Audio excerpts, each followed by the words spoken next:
This is the broadcast from City Hall, the home of the Greater London Authority. Please stand by.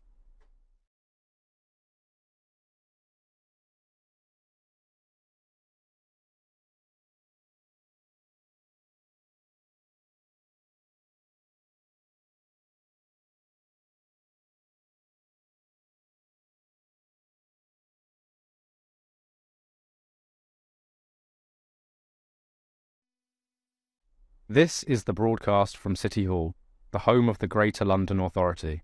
Please stand by.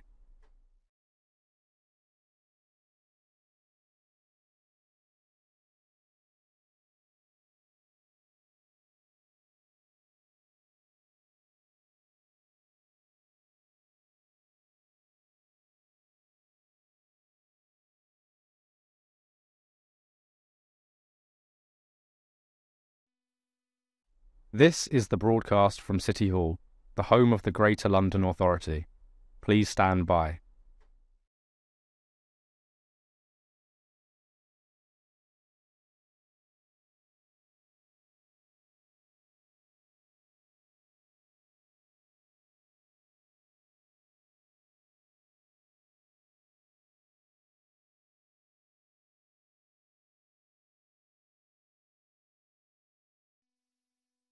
This is the broadcast from City Hall, the home of the Greater London Authority.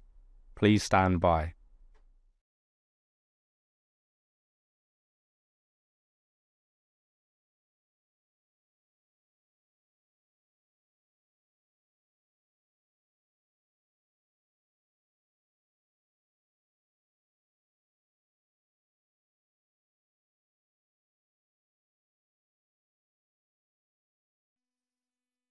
This is the broadcast from City Hall, the home of the Greater London Authority. Please stand by.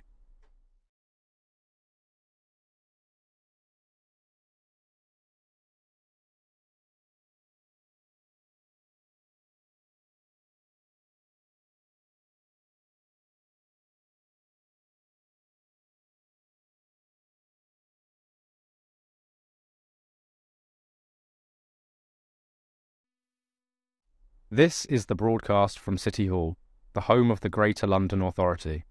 Please stand by.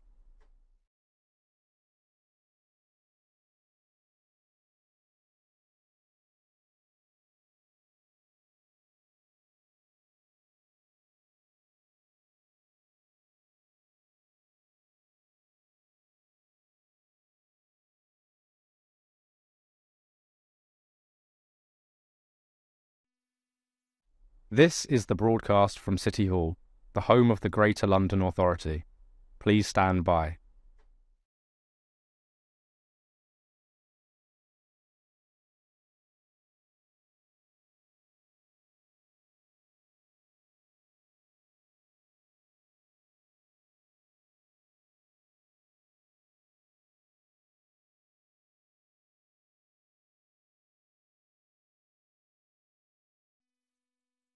This is the broadcast from City Hall, the home of the Greater London Authority. Please stand by.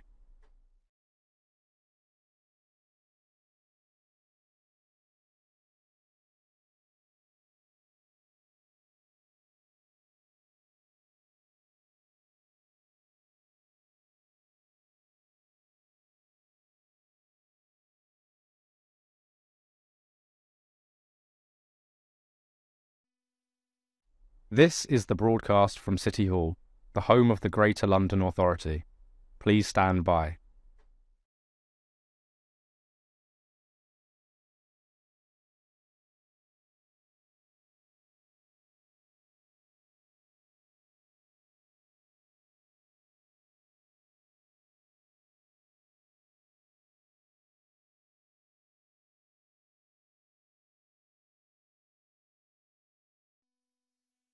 This is the broadcast from City Hall, the home of the Greater London Authority.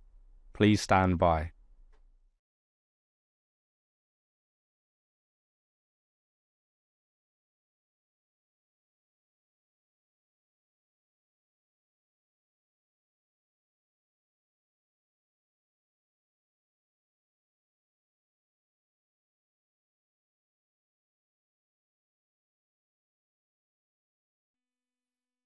This is the broadcast from City Hall, the home of the Greater London Authority. Please stand by.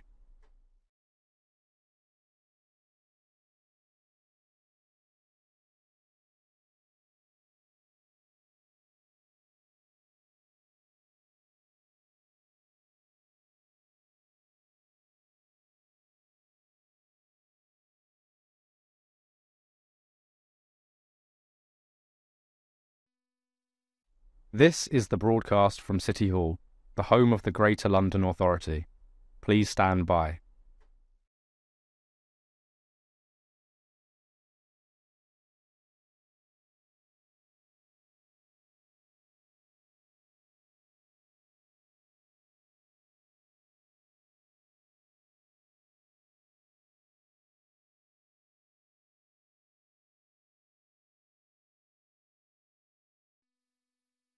This is the broadcast from City Hall, the home of the Greater London Authority.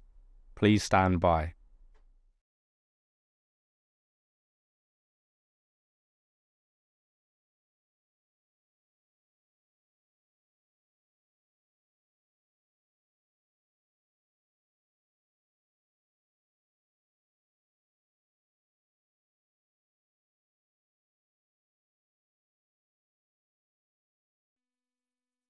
This is the broadcast from City Hall, the home of the Greater London Authority.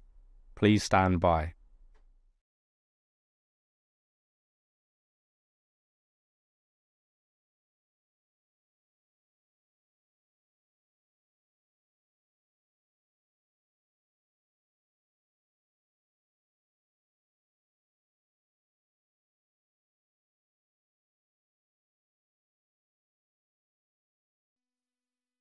This is the broadcast from City Hall, the home of the Greater London Authority. Please stand by.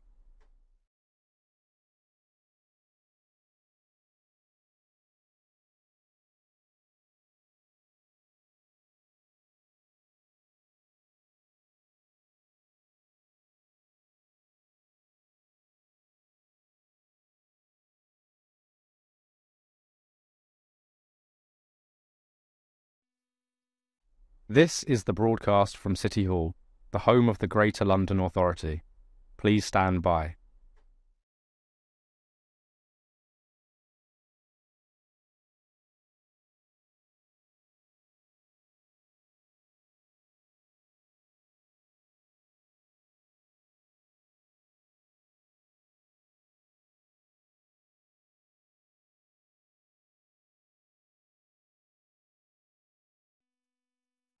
This is the broadcast from City Hall, the home of the Greater London Authority.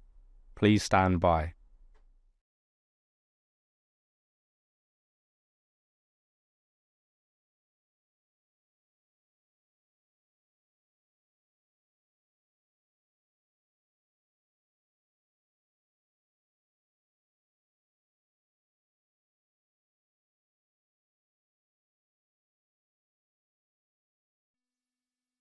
This is the broadcast from City Hall, the home of the Greater London Authority. Please stand by.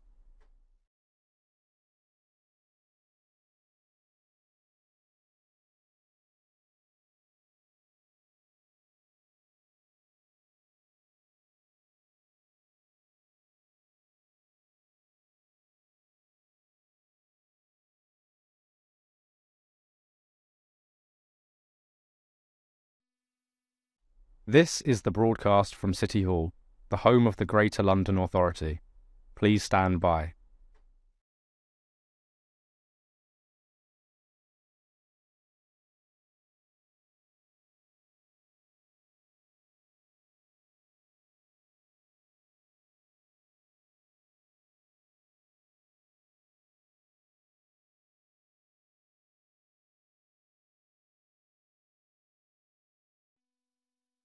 This is the broadcast from City Hall, the home of the Greater London Authority. Please stand by.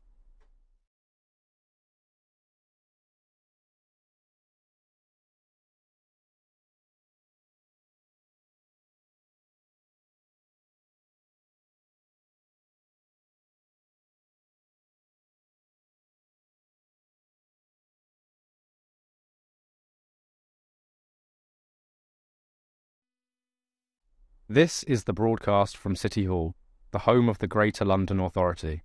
Please stand by.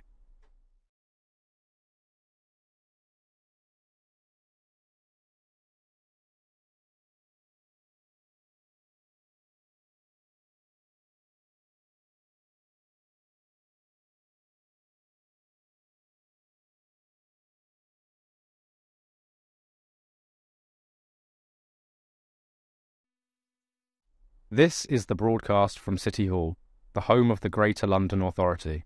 Please stand by.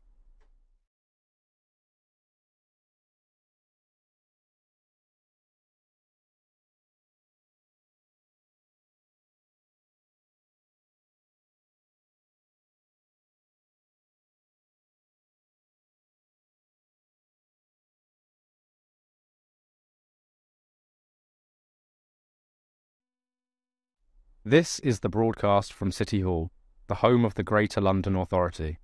Please stand by.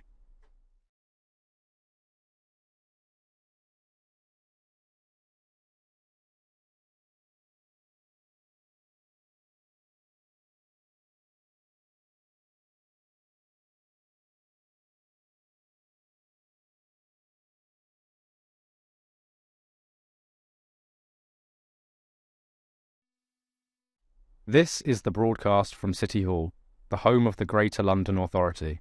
Please stand by.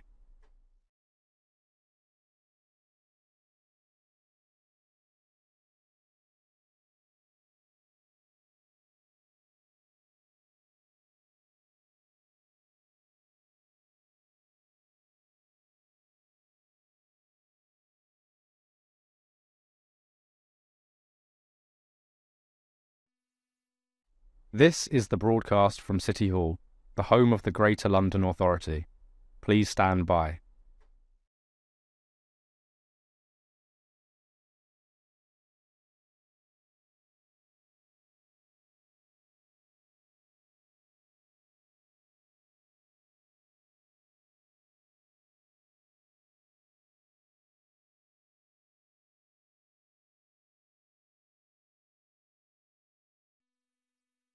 This is the broadcast from City Hall, the home of the Greater London Authority.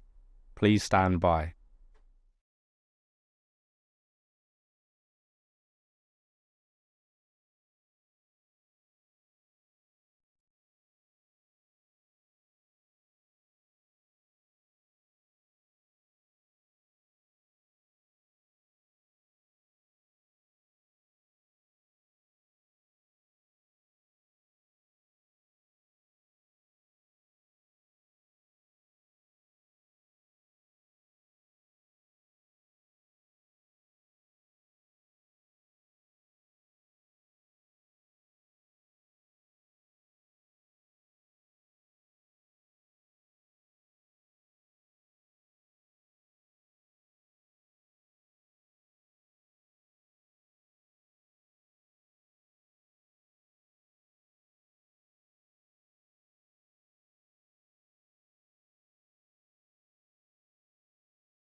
Good morning.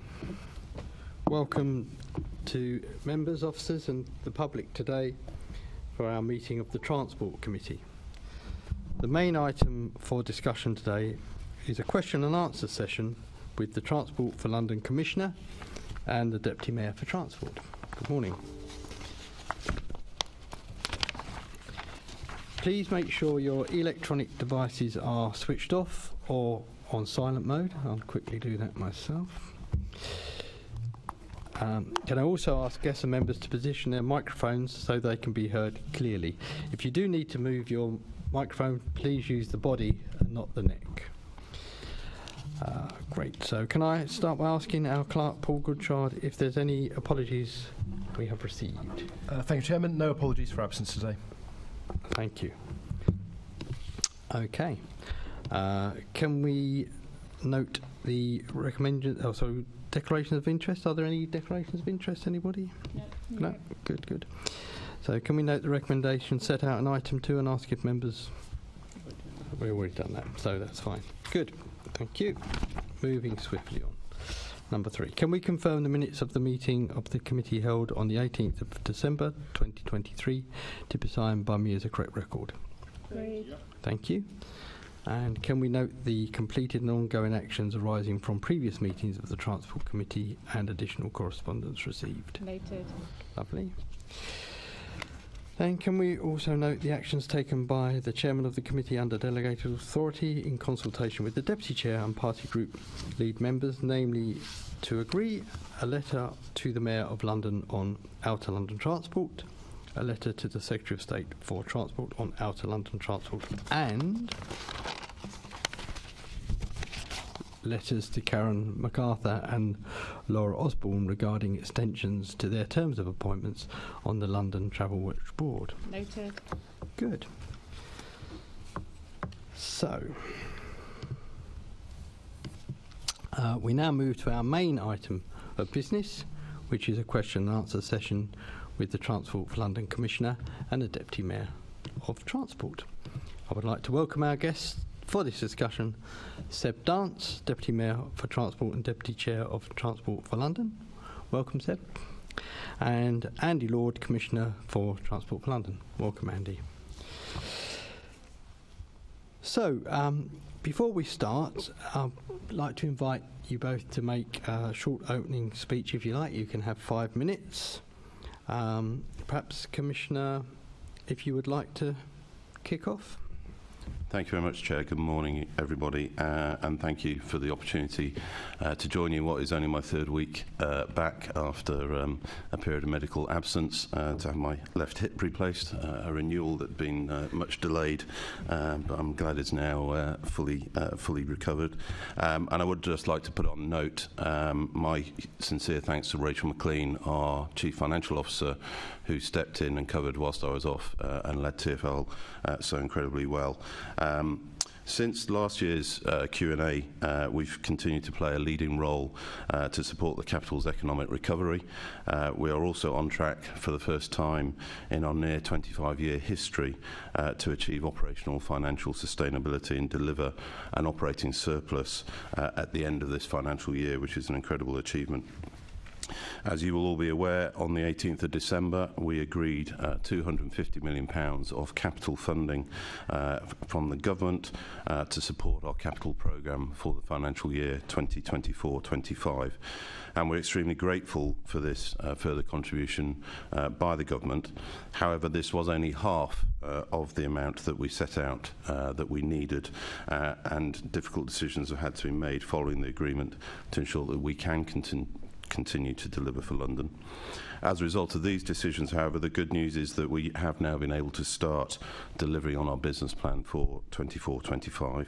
This includes progressing the new fleet of Piccadilly line trains, preparing for the new DLR fleet that will enable 10,000 new homes to be built in the Docklands, continue the 4 lines modernisation programme, and progressing towards an entirely decarbonised bus network.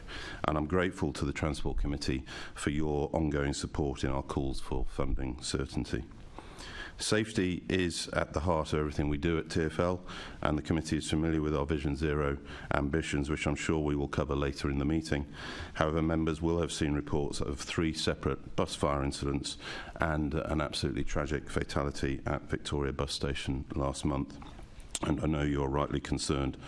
All of these events are subject to thorough investigations, and I'll be happy to update to the extent that I'm able during today's meeting.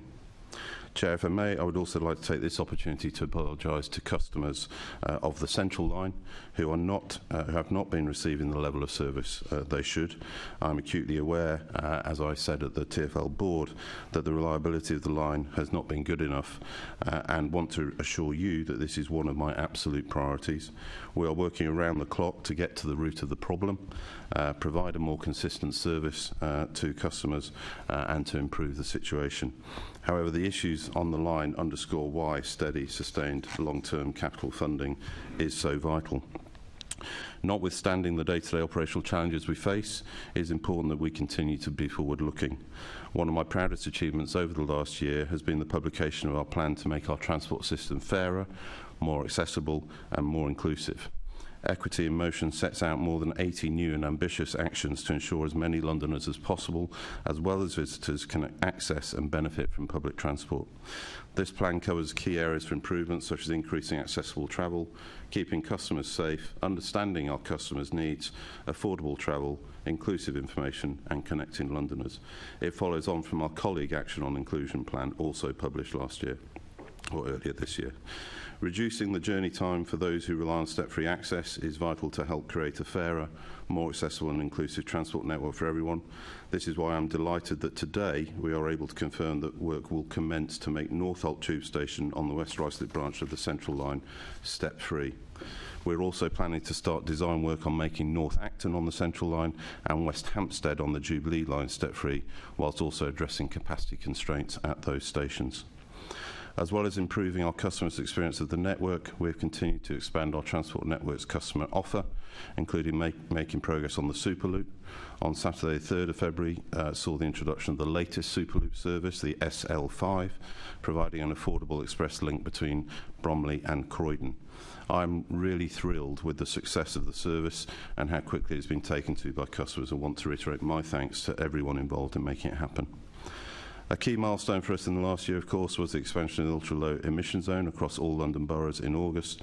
This was a huge undertaking, and the initial data shows that the scheme has been highly effective at reducing the proportion and number of older, more polluting vehicles on London's roads. There are many other highlights from the past year, including playing a key role in supporting the successful delivery of the King's coronation, continuing our work to expand mobile coverage across the tube network, passing the 1,000 mark in the number of zero-emission buses in our fleet, passing the milestone of over half of taxis in London now being zero-emission, and progressing with our plans to give the London Overground lines their own names. In the last year, we have also opened a permanent memorial to honour those transport workers who lost their lives during the pandemic. Since the pandemic began, more than 100 colleagues working to keep London's transport network running tragically died of coronavirus, and the memorial in Aldgate is a fitting and lasting tribute to their sacrifice, for which we will be forever grateful. I'll leave my remarks there, Chair. Thank you for your time, and I look forward to answering your questions today. Thank you, Commissioner. Deputy Mayor, would you like to say a few words? Thank you, it's very kind. I won't say very much, suffice to say that thank you, Andy, for everything that you're doing, and also let me please echo my thanks to, echo your thanks to Rachel for the brilliant way in which she took the reins.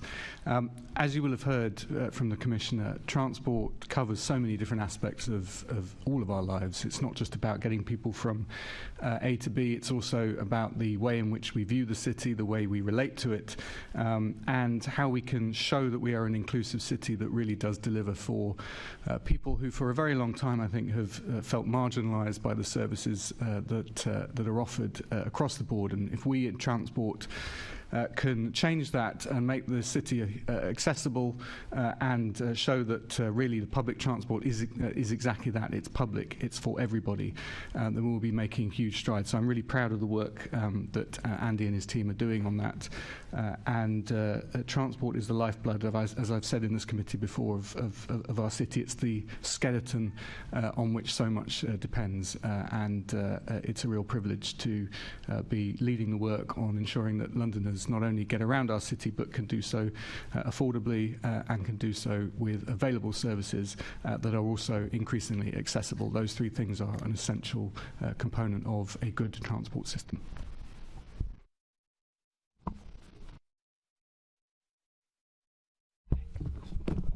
Sandy? Microphone wasn't working. Thank you. So thank you very much, Deputy Mayor. That's very kind of you.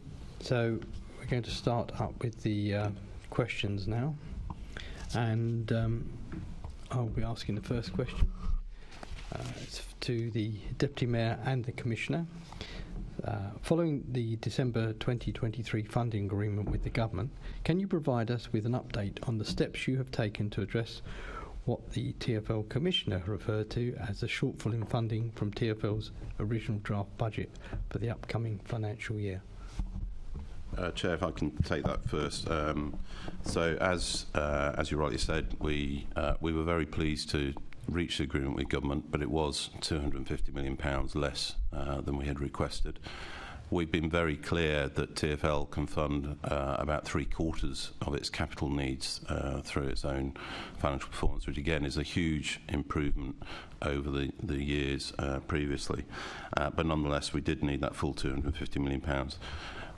Through fantastic collaboration and renegotiation with colleagues at Siemens Mobility, who are the provider of the new Piccadilly line trains, we were able to renegotiate the commercial terms of the contract, which changed the cash flow profile of the delivery of the Piccadilly line trains, whilst enabling us to maintain the key milestones that we had already publicly committed to, the first train into service in 2025 and the timetable uplift in 2027, if my memory serves me right.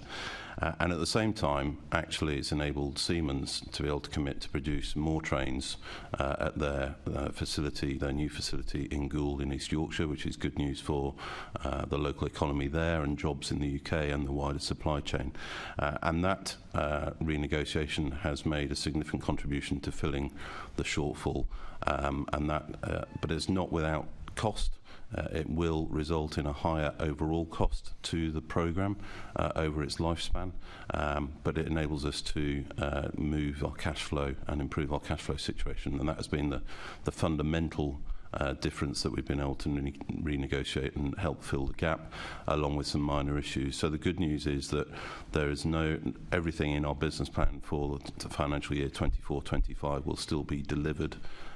We, of course, still need longer term capital funding. We don't have any certainty beyond the end of the financial year, March 2025. We continue to engage with colleagues in DFT and Treasury, and we'll be submitting our case for the spending review in early summer, and continue to make the case that TfL needs a long-term sustainable capital funding settlement in the same way that other public bodies do, such as Network Rail and the Highways Agency.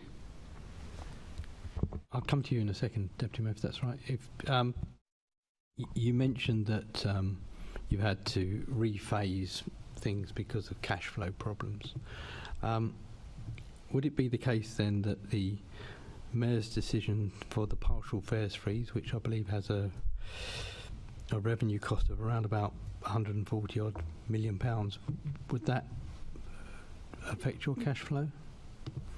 So in the short answer, no, because the GLA are making up the £123 million that was the assumed 4% rise in our business plan. We obviously will have some revenue increase because of the National Rail fares increase on those fares are connected to National Rail, but no, the £123 million is being paid to TfL for offsetting that fares freeze next year. Thank you. Deputy Mayor, do you want to come in at this point? just to echo that, I mean, obviously there's a balance that you need to strike, and there is a real pressure on Londoners, as we all know from the cost of living crisis. And the action that the Mayor is able to take to reduce that pressure is obviously a decision that needs to be weighed up against the impact on finances. And as Andy has said, there is no cost to TfL for that, and the revenue will be met by contribution by the GLA. Thank you. You've identified one of the big savings. Are there any other savings that you feel you've had to make or will have to make?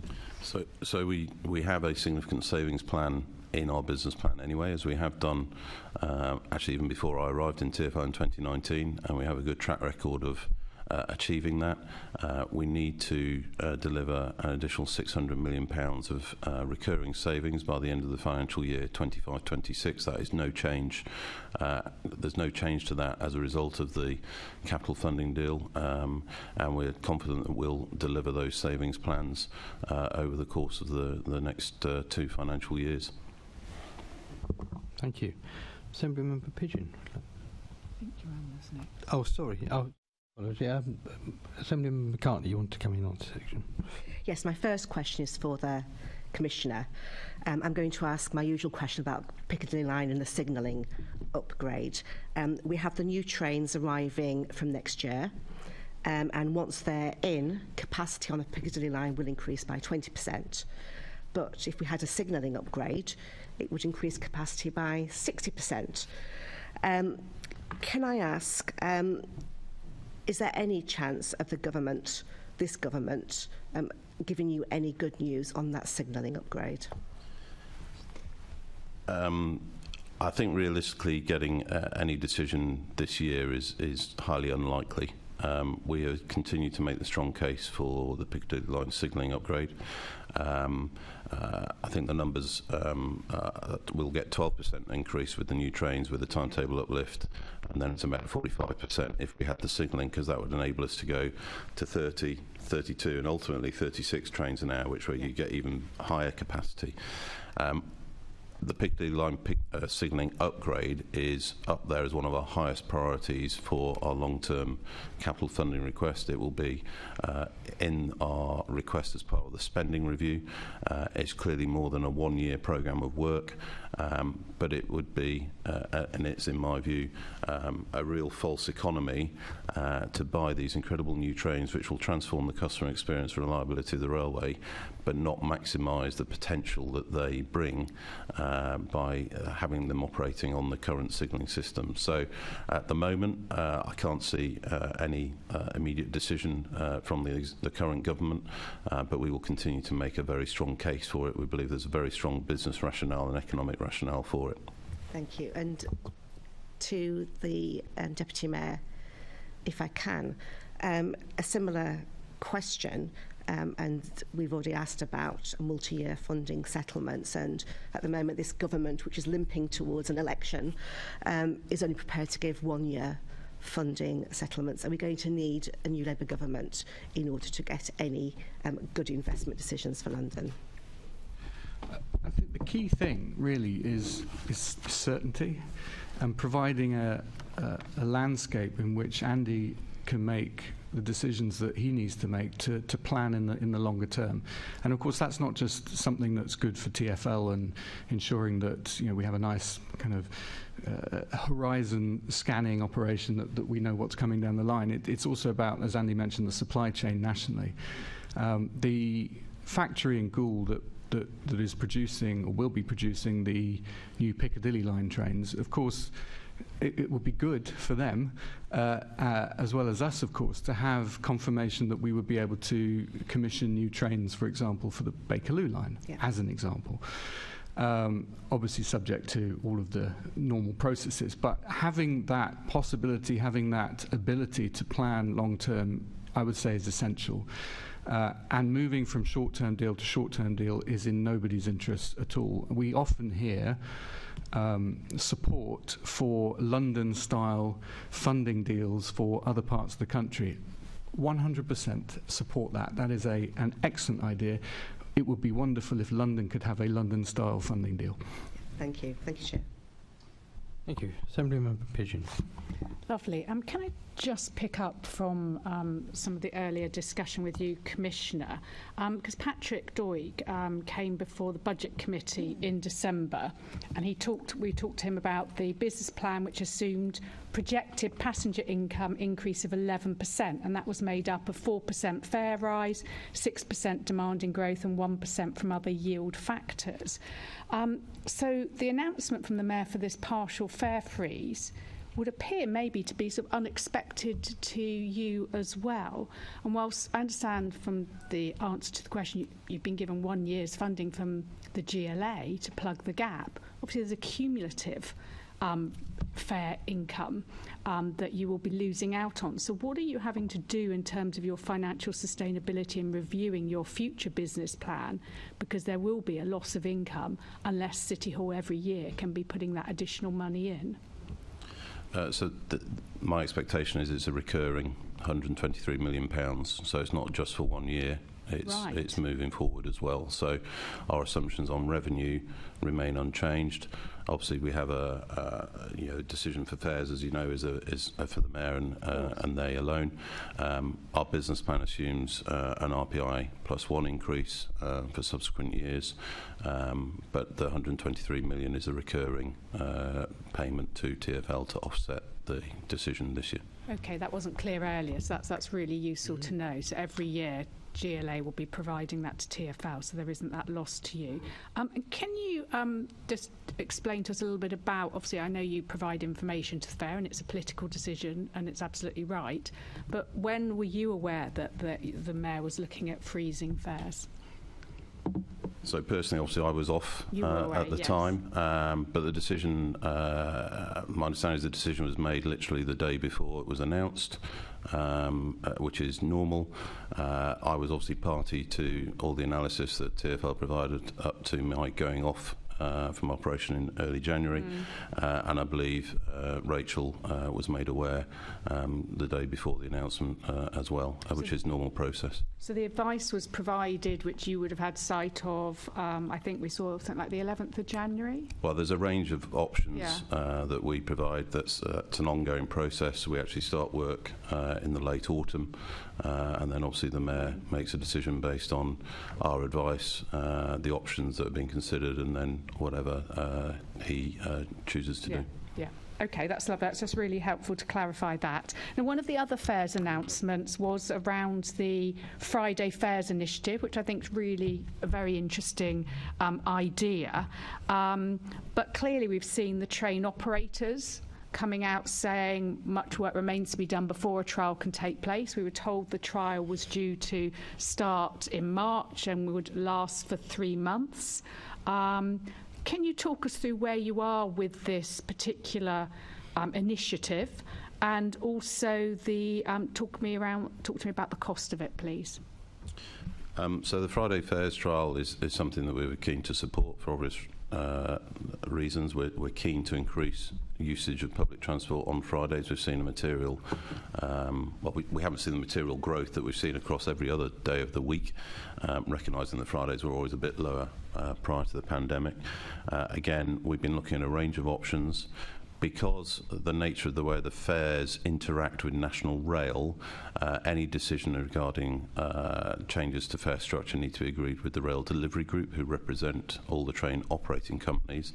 Those discussions are ongoing, and I'm hoping that they'll be concluded literally in a matter of days, and then we'll be able to give some clarity and make an announcement as to exactly when the trial would start and what it would look like. In terms of cost, we actually have a range of scenarios, because it depends on what actually happens with ridership based on what we do with the fares, and then also what it does to ridership itself. It could cost us some money, it could generate additional revenue, we don't know yet, but the intention is, if we can get it all agreed, to do that trial for 12 weeks or so, and then we'll do some detailed analysis as to what the benefits have been, and then we'll work on a way forward after that.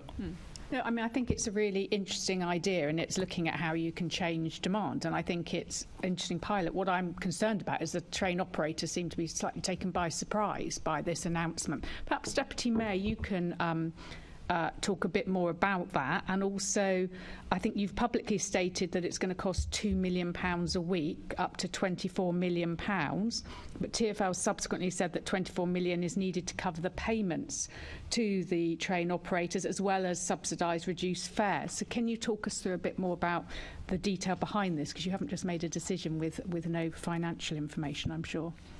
Sure. So the key phrase there is up to.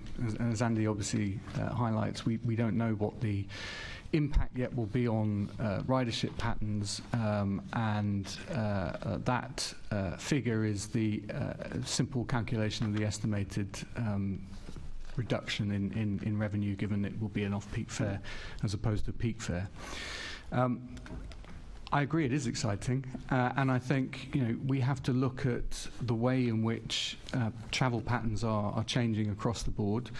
I think we've said before that a lot of these trends were present before the pandemic, but they really have, of course, been accelerated quite substantially by the pandemic. The ridership patterns on Fridays are really interesting because you do still have a peak in the morning and the evening like every other weekday, but it's very, very shallow compared to the other days. And there is an enormous increase in leisure travel. We're seeing at the weekend, for example, lots in some weekends we've already had over 100% of pre-pandemic levels. And Friday, in particular, in terms of leisure, is seeing a very, very strong recovery indeed. So what we don't want, obviously, is for people to not use the network to make use of their work and travel time, and we want to see what impact this will have. So that's why it's up to. And of course, with all of these things, it's simple in the fact that obviously the mayor has purview over the TfL's fares, of course, and makes decisions on what those fares should be every year. But of course, there is a complicated relationship with other providers that service areas outside the capital. And of course, we have a good history of integration with, starting all the way back with the travel card, all the way up to the integrated contactless fares that we have today. That complicated relationship makes it easier for the travelling public, of course, and it's right that fares should be integrated and as seamless as possible. But of course, it does mean that you have to have a series of discussions when you make a decision that the train operating companies are also happy with. And as Andy says, that process is ongoing. But there's certainly, it's not hostility, and in fact, there's a lot of interest and dare I say excitement as well in other quarters as to see what the impact of this trial will be. So had you had discussions with the train operators before to give them a signal you were looking at this? I mean, I personally haven't, but I know that as part of the process of determining what fares would be, then obviously these conversations happen anyway. Right. But the mayor has to have the ability to make policy decisions, and of course it's always couched in the terms of it's our intention to do X, it's our intention to do Y, and that's exactly what we're doing. We're then having those discussions to enable that intention to take place. Yeah, absolutely. And is there going to be any independent analysis of this? Because it's interesting. I think it would be interesting for all the train companies and other providers, and probably internationally. So who's going to be carrying that out?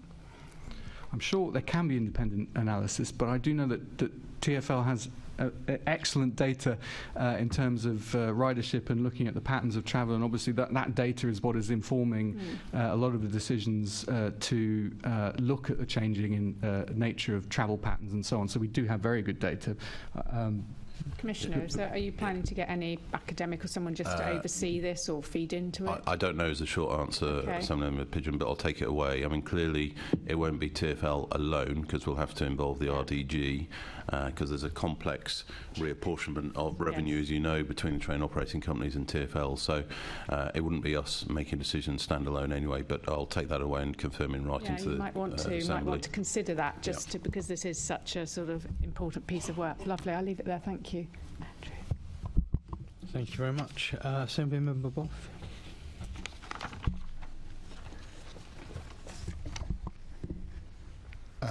Mr. Dance, is the Friday Fares initiative being funded from the Transport Innovation Fund?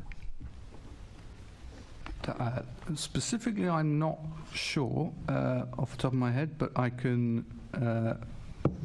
find out. I don't have the answer to that. The Mayor told us last week. Well, you must know where the money's coming from. But what the specific fund, I'm afraid I'd have to get back to you on that. It might be in my pack. I'll have to come back to you if that's all right. But it's a very specific question to which I don't immediately have the answer. Okay. Mr. Lord, is the Friday Fares initiative being funded from the Transport Innovation Fund? I don't know which fund it's coming from. That's not something that is relevant for the Commissioner. So nobody knows where the money's coming from? The two of us in the room at the moment don't have the clarity to that answer. Somebody will definitely know, but we don't have that answer at the moment. Perhaps we should have asked somebody more senior to come. Mr. Dance, when did you inform the Mayor of the proposal for the Friday Fares initiative? I can't remember the exact date, but we would have had a discussion a few days before the Mayor would have taken the decision. So obviously there's a process by which we discuss various ideas on how we can encourage ridership, what we can do to... when you say a few days, what does that mean? Well, again, I don't have a specific date to recall, but I mean, the decision was made on a particular day, and I would have had the discussion a few days before that. And whose idea was it? Well, it's a combination, really. I believe the Mayor was the main proponent, but I mean, we've all had ideas about encouraging ridership on Fridays. I think in our regular weekly meetings, the Commissioner and I would discuss various ways in which other cities, for example, have looked at their other cities around the world have looked at their fare patterns and ways in which they encourage particularly leisure travel on their public transport networks. So it's a kind of an iterative process, really. So when did the Mayor come to you about this, his being the main proponent? When did he come to you and ask you to sort of work up a proposal? I mean, the initial discussion that we would have had on this would have been many months ago. Many months. But obviously he would only take a decision when he knows what resources are available and whether or not it's feasible. And when the Mayor took the decision, was he chasing you to make that decision? The Mayor often chases me on a number of issues. On this one? On this one, no, because I think in terms of the budget process and knowing what resources the GLA has and what support it's able to provide and where, the budget process is fairly straightforward in terms of timing, and there are certain times at which it's apparent what resources are available and apparent which resources aren't available, and that's when a decision will be made. Well, they're not that apparent if you can't tell me where the money's coming from. Well, that's. I mean, apologies for my ignorance on the specific fund that the money's from, but I can assure you that mine's far greater than mine. In fact, I believe the Assembly might be hearing from them later. We'll know the specific funds. So we've established that the Mayor was the main proponent of the Friday Fares initiative, and it had been discussed many months before. Well, alongside many different ideas about a whole range of things. Yeah, I mean, it obviously didn't come out of the blue, and the mayor has been very excited by it, by the possibility of this trial. And when will it start? Well, as you just heard from the Commissioner, that depends on the discussions that we're having with the RDG and others. The discussions are ongoing, and we're hopeful that we'll have an announcement very soon on when that can start. So we don't know when it will start. We don't know how it's going to be funded, and not entirely clear how the decision. It is known how it's funded. It's just not known by Andy or I, the specific fund. And I didn't want to give a misleading answer to your very specific question about the very specific fund. Okay. Was being invited here today a surprise to you? I mean, no. Perhaps it's a failure on my part in terms of memory recall, but I cannot find in the pack the specific fund that it's from. If I find it within my time here, I shall of course confirm or otherwise whether it's from that specific fund that you asked. Thank you, Chair. Thank you. Assembly Member Garrett. Well, you're asking if there was someone more senior here who can answer the question. I don't know if I'm more senior, but I can answer the question. And actually, I'm genuinely, I don't know quite what emotion I'm feeling. Perplexed, bewildered, bemused, a bit angry, because the Mayor announced a £147 million Transport Innovation Fund, and we, on the Budget and Performance Committee, spent quite a bit of time trying to get out of him what that might be, and it turned out to be two things. So 147 million quid in your portfolio, Seb, which was two things: 123 million for the fares freeze and 24 million for the Friday off-peak thing. I mean, I don't know why you have to rummage through your pack to know that. I know that. I'm not the Deputy Mayor for Transport. I just chair a committee that looks at the whole budget. So I'm a bit, I don't know. It makes me wonder if you're really on top of your brief that you wouldn't just know that. Anyway, that wasn't going to be my question, but I'm helpfully here on hand to answer Assembly Member Boff's question, which is that the 24 million quid is coming from the Transport Innovation Fund. So my question really was about the Mayor's transport strategy, and perhaps I'll implore you not to just repeat all the things you've said already, although perhaps you want to just hint at them. But what would you say are the main, most pressing issues for London's transport? And does the Mayor's transport strategy focus on the right issues? So it's a question to you, Seb, because obviously that's a Mayor's transport strategy. Sure, I'll try and be as on top of my brief as I can. Excellent. In terms of yes, the decisions that we make day in, day out are driven by the overriding target of 80%. So every single policy initiative, every single for those who aren't as on top of your brief as you and I, perhaps you could clarify what the 80% figure is. I shall indeed. Good. Thank you for the opportunity. So this is the target to have 80% of all journeys across London by public and active transport by 2041. It's a really crucial and groundbreaking target because, of course, it delivers on a whole range of things. It's not just reducing our carbon emissions, it's not just about reducing congestion, improving air quality, all of those things being true. It's also about making ourselves healthier and fitter through incorporating active walking, wheeling and other active transport options as part of accessing the network, ensuring that the network is, as I said earlier, more accessible to all and ensuring that it is crucially as affordable as possible. We have a context that we operate in, which everybody is aware of. That context is that the funding that TfL gets is, compared to other major transport authorities around the world, far less dependent on taxation and support from government than other comparable systems. If you look around the world, they are vastly more dependent on taxation and less dependent on the fare box. That's not the case here, and that's a historical context. It's arisen over many years, the removal of the capital grant from 2015 onwards being a key driver of that. And so ensuring the affordability of the network is obviously a key part of the responsibilities that the Mayor has, and he has to do that within the context that is set by the funding balance. And that's why the delivery of that 80% target, making sure that we make the public transport network as intuitive an option as possible, that's also a key driver behind the decisions that have been made, including, of course, on the fares freeze and the Friday fares trial.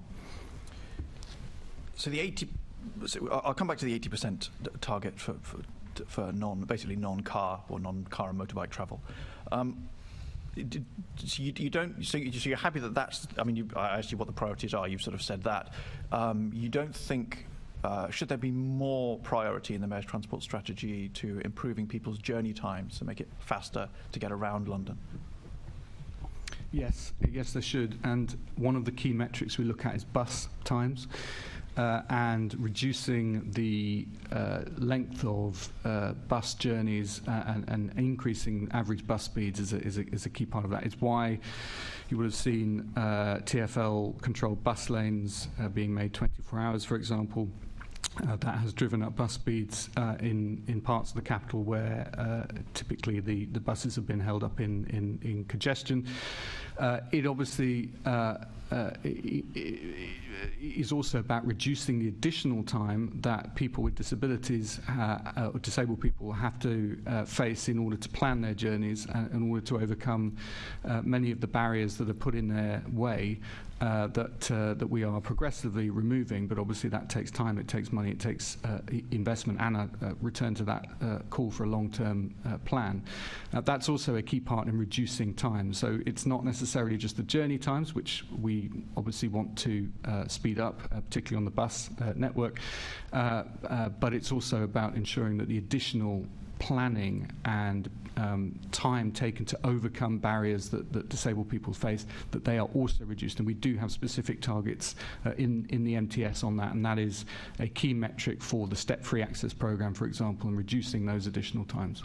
Yeah, I mean, so I asked about journey times, and you really just spoke about buses, which I think is fair, because that is the only bit in the MTS, I think, as far as I can see, that talks about improving journey times.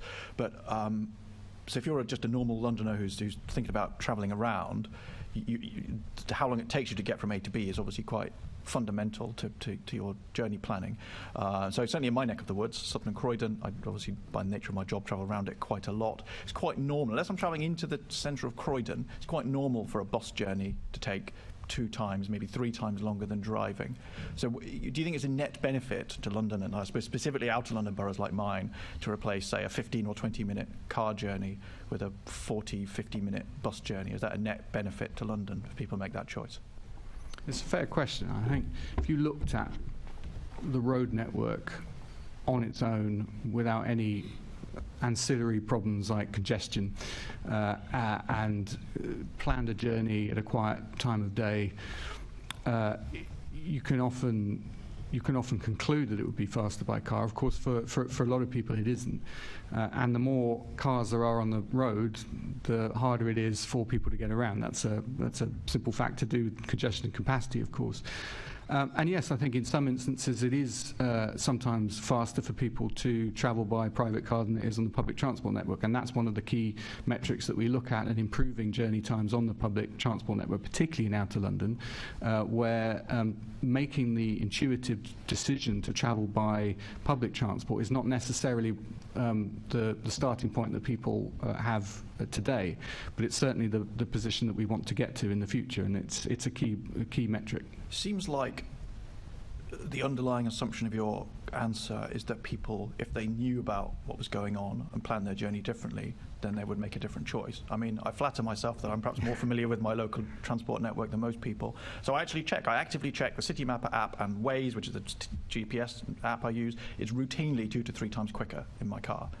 So it's not a hypothetical thing, it's a real thing most of the time, except when I go into the middle of Croydon, because it's sort of centre hub of the local transport. So it's a real choice that people have routinely. You know, I would say probably most of the journeys I make would be quicker by car. Do you really think? I think I'll perhaps leave that line of questioning there, because I think perhaps I think it's a fair point. I feel like your answer was hypothetical. A hypothetical person who might not know about this particular bus. I reckon I probably would know about it. I think you would. No, it's not about recognition or lack of understanding. It is in many cases a simple fact that people will make a logical choice based on a whole range of factors, and it's not just the speed. It's the time of day, it's the whether or not they feel safe, it's the affordability as well, as we've talked about. The weather, in fact, may well determine the mode of transport you take. So there's a whole range of decisions that people will take. Speaking personally, it would take me 3 times as long to get from my home to City Hall by car as it would by public transport, and that's the situation for this particular journey, but there are other journeys where that's not the case, and I completely accept that your point about some parts of London, it is currently faster by car. Completely accept that. What we have as part of our drive for the, if you pardon the pun, and there are many puns in the world of transport, to the 80% target is to ensure that intuitive choice is made easier for people, that the public transport network is made more intuitive, is made more of a logical option. And as I say, it's not just the journey times, but that is a key driver, of course, and it is why we look in particular at bus speeds, but other parts of the journey as well. I think Andy was saying to me that includes tube journeys as well in terms of speeding, reducing the wait times certainly that people have to face. Okay. Well, that'll be good news for people on the Central Line. So in terms of people in Sutton and Croydon specifically now, just sticking with that glorious part of London, the argument you made is obviously that you make the alternatives to the car better, people will switch. So over the 8 years that the Mayor has been here in post, what's he done for Croydon and what's he done for Sutton to improve the options to the private car? Well, the figures are pretty clear in that there has been a significant increase in the proportion of people using public and active travel. That's what people have done. What's the Mayor done to make that choice easier? Well, well, first of all, the fares freeze that he introduced in his first term and subsequent decisions to freeze the fares means that people are paying 14% less than they would otherwise be paying, and 21% less than had the fares increased through RPI. And that's an important way of recognising that actually as a proportion of people's costs, we should do what we can within the context that I mentioned earlier to ensure that the transport network is as affordable as we're able to make it. Of course, we talked earlier about the Superloop and the recognition that there is a new option available for people to deliver again on a changing pattern of travel. I think it's fair to say that the way in which the transport system developed in this city and most cities, frankly, around the world is a radial model, getting people in and out of the city centre.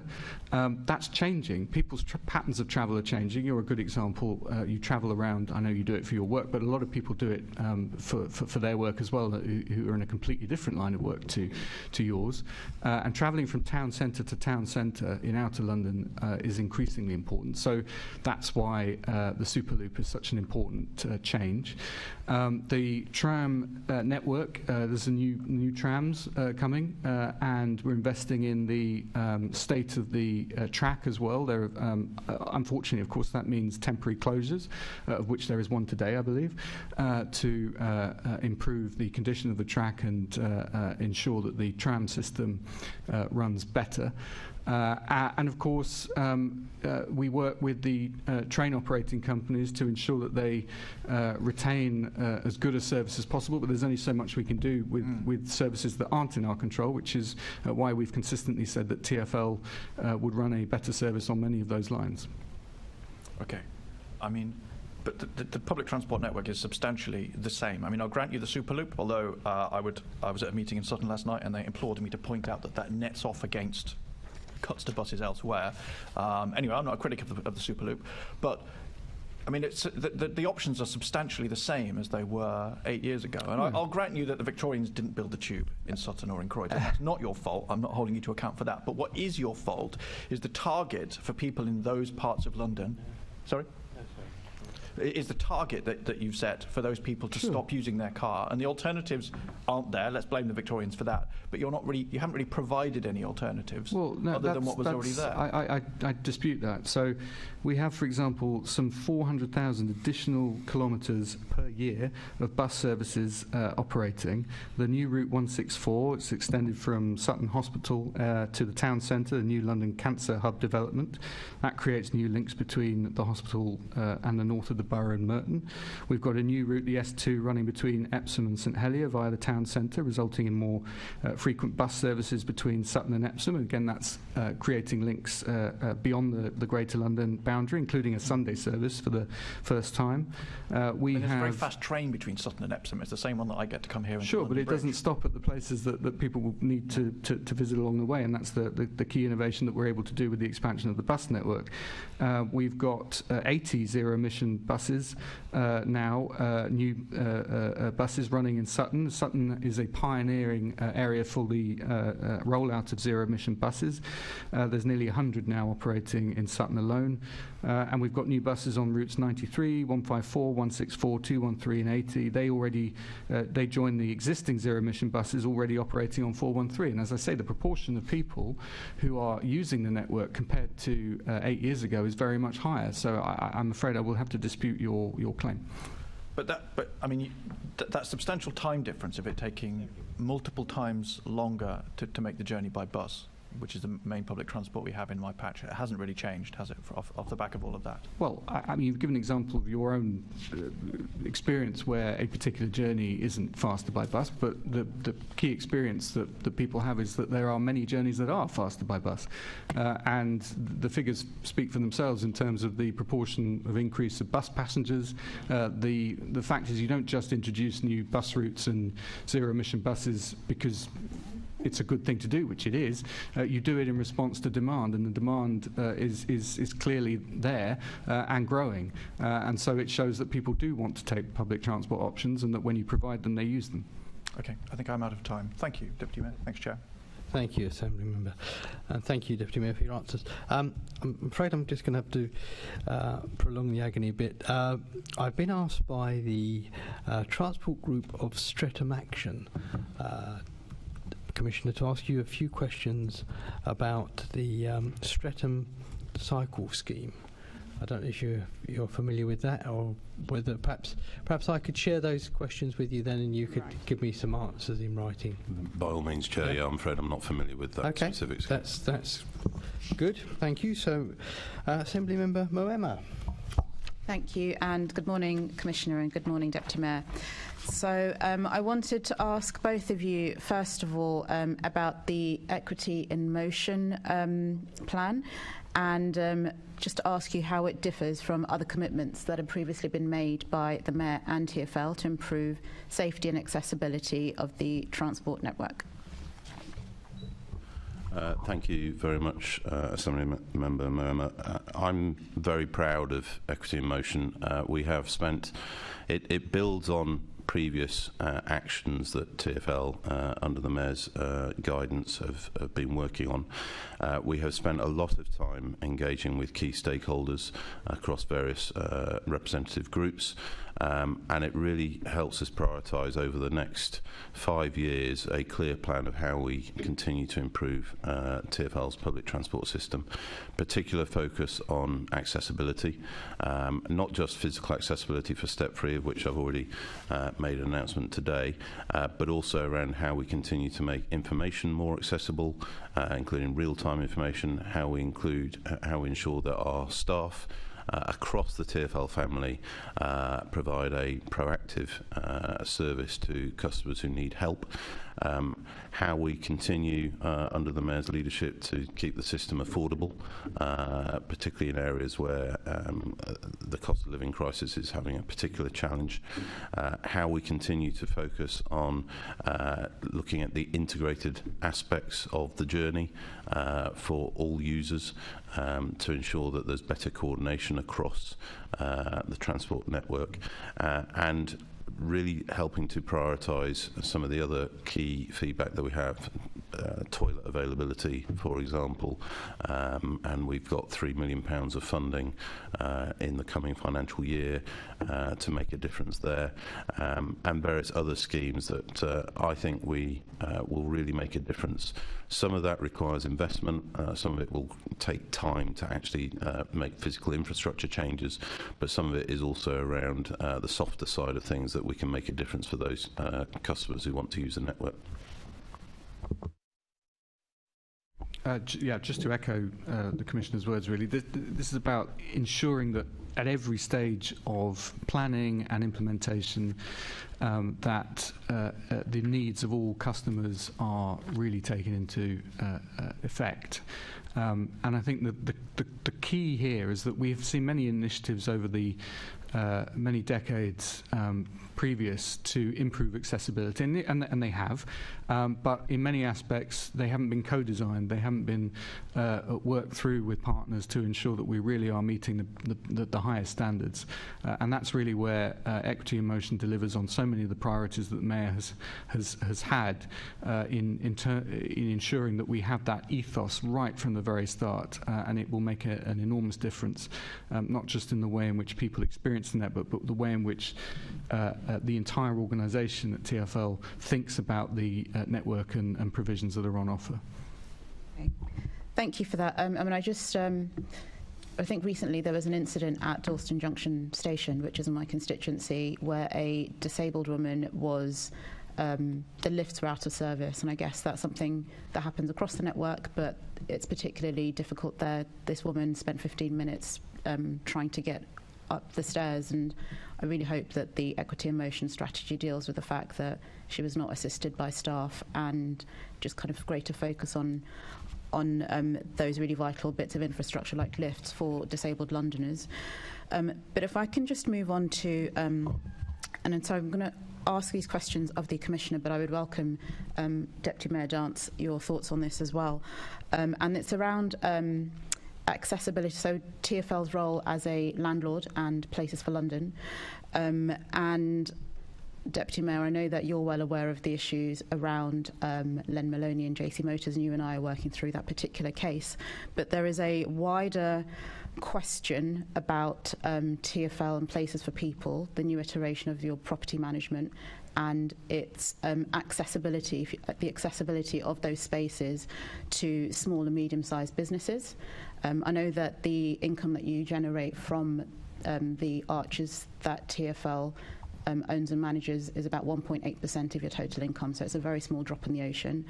But it nevertheless runs the risk, the way things are at the moment, of pricing out small and medium-sized businesses and are being replaced by businesses that can afford what I would argue are inflated rents, given that TfL sets the market for those rents. And so I wanted to, so one of the things that I've been discussing with the Deputy Mayor is around affordable rents or social value rents for those businesses that do provide a social value, much like we would have affordable rents in housing. And so I just want to know what action to date has TfL taken to ensure that affordable workspace on TfL-owned land is available. And I guess in answering that question, I'm thinking about businesses like Mr. Maloney's, JC Motors, which are dirty businesses, not necessarily just those businesses which are kind of desk-based and arguably could go anywhere apart from an arch. Thank you for the question. If I may, just before I come into place, I would just like to touch on the shocking incident at Dalston Junction. We have reached out to the customer involved. It was completely unacceptable, the experience that she had. Equity in Motion will not fix that, because the action that our staff are supposed to take is there today. And all staff involved in that incident have been suspended by Arriva Rail London, who are the operator of London Overground, pending investigation. So we've reached out to the customer as well to apologise and make sure we learn from that. What is really unfortunate is the lift was put back into service that evening as well. So there's a number of failings here. So I'd just like to put that on record. So whilst Equity in Motion is a great plan, that should not happen today, whether we had equity in motion or not. And I'm sure you were taking it extremely seriously. With regards to Places for London, and as you know, TfL is the second largest landowner across London. Railway arches are a significant part of that. Network Rail also have a significant number. I'm not sure who sets the market, whether it's us or them. I suspect it's probably them, actually. I think they probably have slightly more. But we are doing all we can, and I'm sure there's always more, to support small and medium enterprises. We have a number of recent lets that have gone to small and medium enterprises, both in stations and elsewhere. I don't want to comment on a specific individual case, which I know you're can I in just discussion. to clarify, it was just to demonstrate the point. I'm not asking you to... Yeah, no, sure. But yeah, happy to, I don't know the specifics, but I'm happy to take that away and talk to Graham Craig, who's the CEO of Places for London, to see what more we can do to encourage and enable small and medium enterprises, particularly startups, for example, to come up with a pricing structure that works for them, but at the same time, of course, enables us to not operate at a loss and make sure we utilise the assets and infrastructure we have to the best value for London. So I don't know if you doubt it. Yeah, sure. So first, just a very quick public service announcement, as Assembly Member Garrett did helpfully point out. The Transport Innovation Fund was indeed the origin. I will brush up on my GLA budget lines. Apologies for not knowing that earlier. Yes, as the Commissioner says, we have to ensure that the diversity of the estate is such that that we do have the ability to support a whole range of different businesses and enterprises, not all of whom will be big chains making vast amounts of money. There will be many community projects as well that for whom these spaces are incredibly valuable. I must say that having been, this is an insight into my Friday and Saturday nights, but having been shown some of the establishments near, in this instance, Haggerston Station, I can see you can plan an entire night by moving from various places along the lines, and they are incredibly varied. They're not just alcoholic establishments. I should point out a number of different things, from baking cakes to making your own tea to craft beers and all sorts of things. So there's an incredibly varied series of places that we have on the estate, and it's wonderful to see that ecosystem being supported where possible. But as ever, there is obviously always more we can and should do to ensure the diversity of that. And I'm very happy to work and very happy that we are working together to ensure that we maximise that diversity. Okay, so that leads me nicely into my next question around the diversity of the businesses that are supported and who are tenants of Places for London in those spaces. And I think I live very close to the arches, that particular set of arches, and I think the part that is missing is the existing businesses versus the new businesses moving in, who will obviously be moving in now at an established market rent, however that might be set. Existing businesses that have been the backbone and the lifeblood of many of those spaces, which are not hospitality businesses, that provide a different function, that cannot go elsewhere, or if they are moved elsewhere, should not be moved out with the expectation that they're replaced by yet another hospitality business for a particular demographic of Londoners that doesn't necessarily include the local community, but as you say, it brings new people in and new business, new customers. It doesn't necessarily serve a settled community of people that have always used that particular service. So I think, whilst I appreciate that you are doing work to encourage new people into new tenants, there is a gap for those existing tenants who have demonstrated that what they do has not just an economic value but a social value, and it goes beyond just their business function. What I would like to see is something more thought out from Places for London, how to support those existing businesses, whether that's through the way in which property management happens with your partners, BNP Paribas. I'm not sure if that's still the case across the whole estate. But, there are models in the vicinity of the places where Places for London is the landlord. There are social value, affordable rents for businesses across for sure, the 3 boroughs that I represent, and no doubt other boroughs in London. And there is learning, and there's also recognition that in order for businesses to flourish and for London to flourish, as a large landowner, as you say, it would seem that there should be an expectation on TfL to be part of making sure that we're not just kind of looking always to the new, but we're supporting those long-established businesses that exist, that can go nowhere else, and that by their nature are very small margins.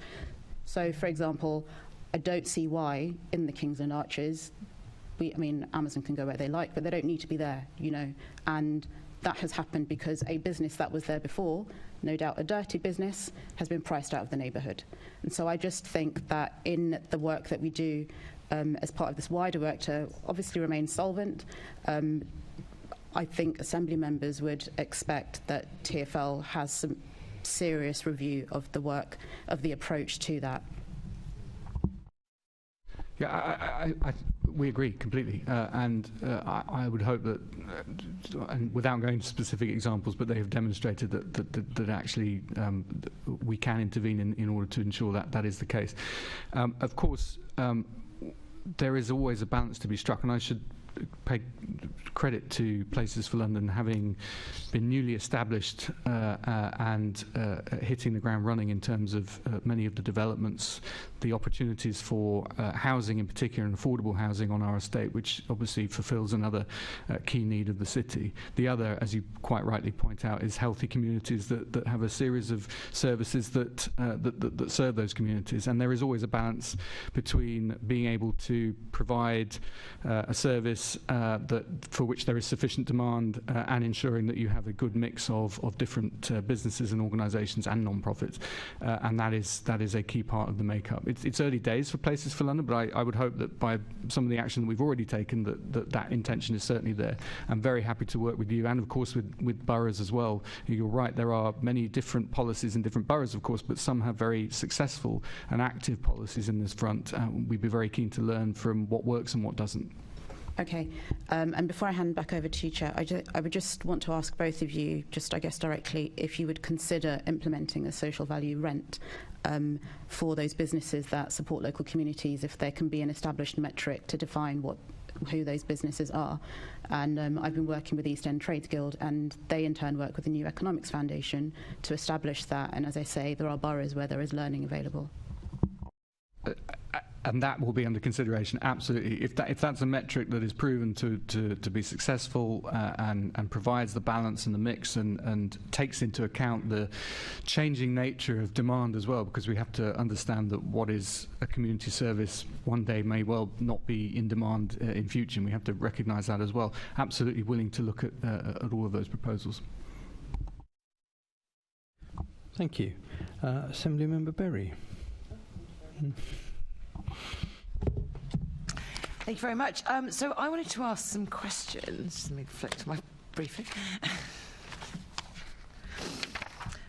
About buses. And to start with, I think probably the right thing to ask about is the safety issues, if that's okay. In light of the very tragic accidents involving buses, the fires, the collision that you mentioned, and I shouldn't really call them accidents, I have to say, what steps are you taking in addition to those in the bus action plan to improve the safety of people in and around buses? So thank you very much, Assembly Member Berry. Firstly, let me deal with the tragic fatality at Victoria Station, and everybody's TfL thoughts are and best wishes obviously with the family and friends of the victim. And it was a dreadful incident that is still under investigation by the Metropolitan Police. We are working with them, the bus operator and Westminster Council, who are responsible for some of the infrastructure where the incident occurred, to understand what actions need to be put in place. Bear in mind that the bus station had recently reopened the week before Christmas following some significant works to improve pedestrianisation access across the bus station. We don't believe that this incident was anyway related to those improvements that have been made. So we're waiting very much for the Met Police to conclude their investigation. We are waiting to see if there's any further immediate actions that need to be taken following that fatality. On bus fires, there have been 3 fires, 2 on battery-operated electric buses, 1 on a hybrid. In all 3 cases, the battery was not at fault at all. So the fires were started through a separate fault, and all 3 fires are separate incidents which are under investigation. We have independent experts in to establish what was the cause and what actions need to be taken. We are working with both the bus industry, the DFT and the DVSA to look at wider bus safety across the UK.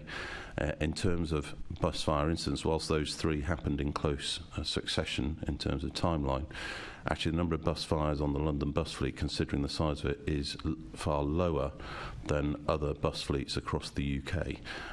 So I am very confident that our bus fleet is safe and that the risk of fire is low. Any fires are clearly bad, and we want to make sure we take the appropriate actions to understand what the root cause of those was, what engineering or maintenance actions we need to take to prevent them in the future. And I say working with bus manufacturers to see how we can learn both from the rail and the aviation industry to see if there are some practices that need to be put in place into the design of buses and maintenance of buses that perhaps are standard practice in rail vehicles and aircraft. Clearly the circumstances are different, but nonetheless I think there's a lot we can learn there. So, but I can categorically say the fact that these were electric buses was not a contributory factor in any one of the 3 fires. Okay, thank you very much. I'll come back to the Victoria incident in a moment. My follow-up question. But when you say this was not to do with the battery or the electrical system, does that mean it was part of the remaining fossil fuel burning part of the bus that was at fault there? No, because on 2 buses there was no fossil fuel, so there was a fire. You said they were hybrid buses? No, 1 was a hybrid. Okay. Two were all electric. So, right. No, all I said is the battery was not the cause of the fire. So obviously, if there is a fire and it then reaches the battery, that leads to quite an excessive accident incident, and clearly shows some quite significant concern for people when they see the footage. The investigation is ongoing. It would be inappropriate for me to comment specifically on those, but in one, certainly in one of the incidents, we don't think it's anything to do with the engine or electrical system to do with the battery at all. It was a separate issue within the bus. Okay, and I'm interested to hear more about the thing you said about the bus fire rate here in London being lower than other places. Do you also have can you provide us with some evidence of that in writing, please? And do you also have any data showing the over time amount of fires and incidents and causes of fires that you could provide to us? Because it's like you say, there's different causes of fires, some of which might be growing in frequency, but other fires might be reducing in frequency, so the net change might be positive or negative. We'd be very interested to know that. Yeah, certainly. So we can certainly write to you with the data, but to give you one specific example, when I became Chief Operating Officer, there was actually a very significant bus fire on day 1 in that job, and a bus was totally written off. The root cause of that, which was a hybrid bus, was actually a fuel pipe, which was plastic, had been rubbing on another part of the engine. It had therefore become damaged. The fuel had leaked out. The fuel had gone onto a hot part of the engine and led to the fire. Further investigation quickly established that the bus manufacturers knew that there was a problem and had redesigned the pipe from, unsurprisingly, a plastic pipe to a metal pipe, but had not issued a mandatory modification to replace those pipes. That is something that we enacted swiftly once we became aware of it. So those pipes were replaced across the London bus fleet on the applicable buses. So there's an example of a risk that has been eliminated that was a significant cause of bus fires up to about 2022. So there's one example, but very happily we'll write to the committee with some specific information and data on that. Okay, that would be great. And then in terms of the fatality at Victoria, obviously those of us who use Victoria a lot know that there's significant changes going on to the pedestrian routes, the different crossings, the way you reach the different bus stands, and that's been fairly constant now for many years.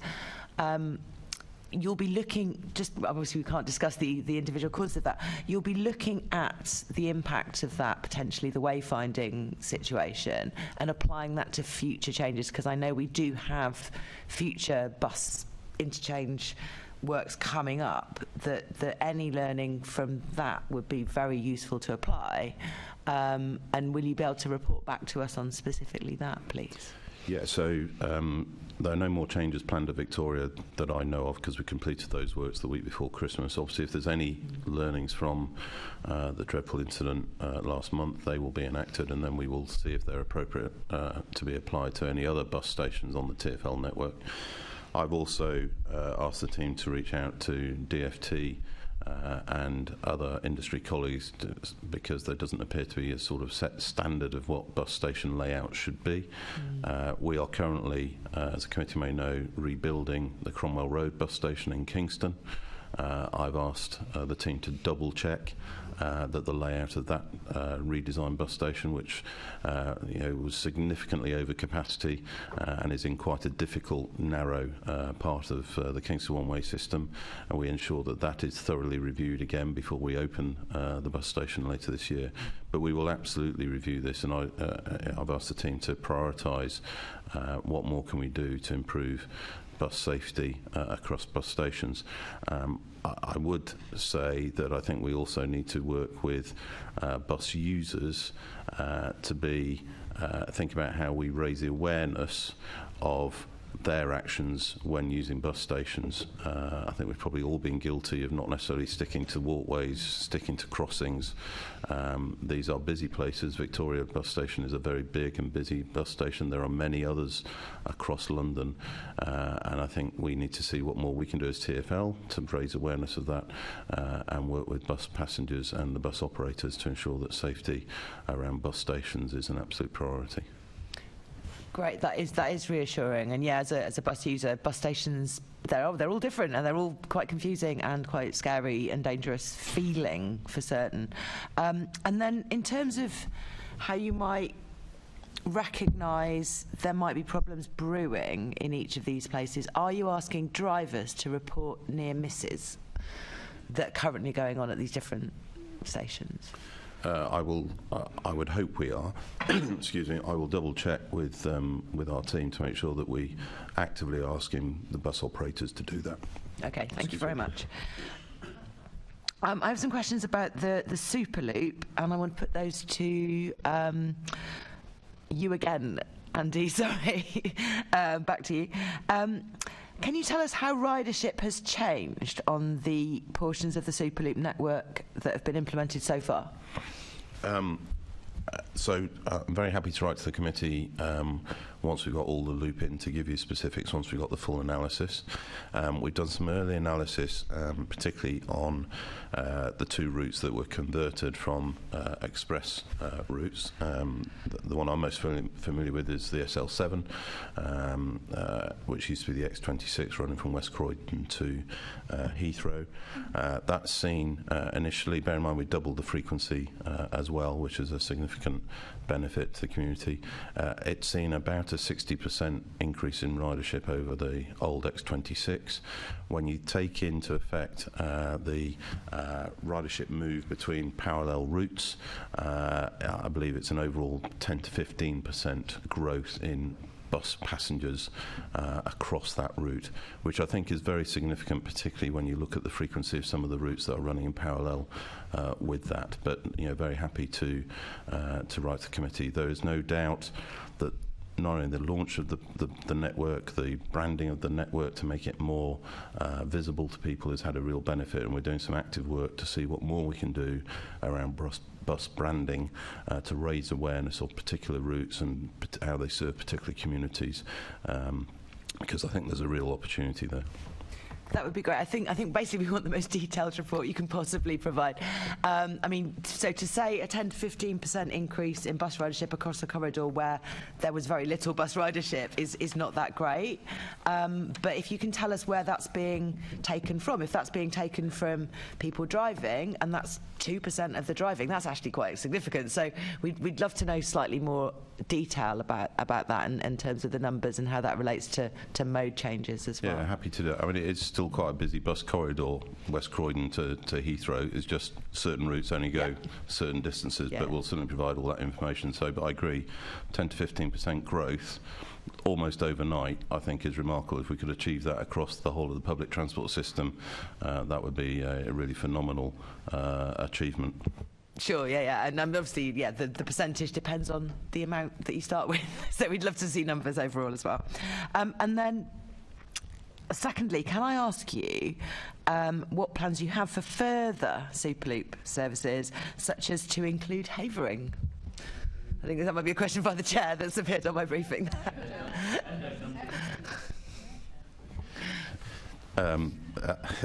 So we are, once we've got the analysis on the first phase of routes, I'm very keen, the team are very keen, the Deputy Mayor and Mayor are very keen to see what we can do with phase 2 of Superloop. We absolutely want to get feedback. We're already getting some feedback from certain areas of London where they would like to see Superloop services. So we don't have any specific plans at this stage other than the additional service that will be introduced when Silvertown Tunnel opens. But I think there's a big opportunity there, and we're certainly happy to work with Assembly members and boroughs to see whether there is further opportunity. Excellent. And will there be opportunities for Londoners to comment and ask for new routes themselves? Are you planning a consultation? There would always have to be a consultation for a new route anyway. No, more of a speculative one as to where could we happy put to them? take that way and consider it. So happy to look into that. Okay, brilliant. I think Londoners, there is some awareness of this now and the possibility that there might be new routes available to people in outer London, and I think people are starting to think about what they might want to ask for. That'd be a really good timing to do that. Chair, thank you. I think there are more Assembly members aiming to come in now. Thank you for mentioning Havering. I've got Assembly Member Pigeon.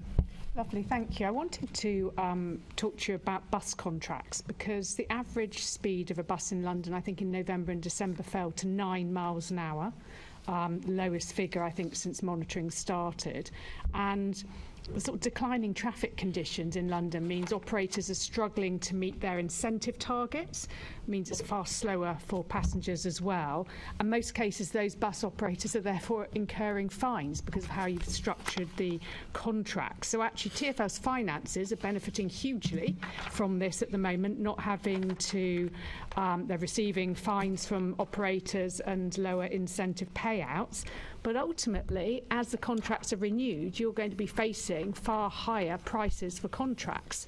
And my understanding, talking to the industry, is you're talking at least 20%, if not higher, to run some of these bus contracts.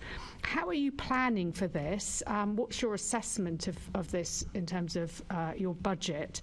And are you also concerned this may actually mean over the next few years that we see some of the smaller operators pulling out of London? So I think it's a very valid question.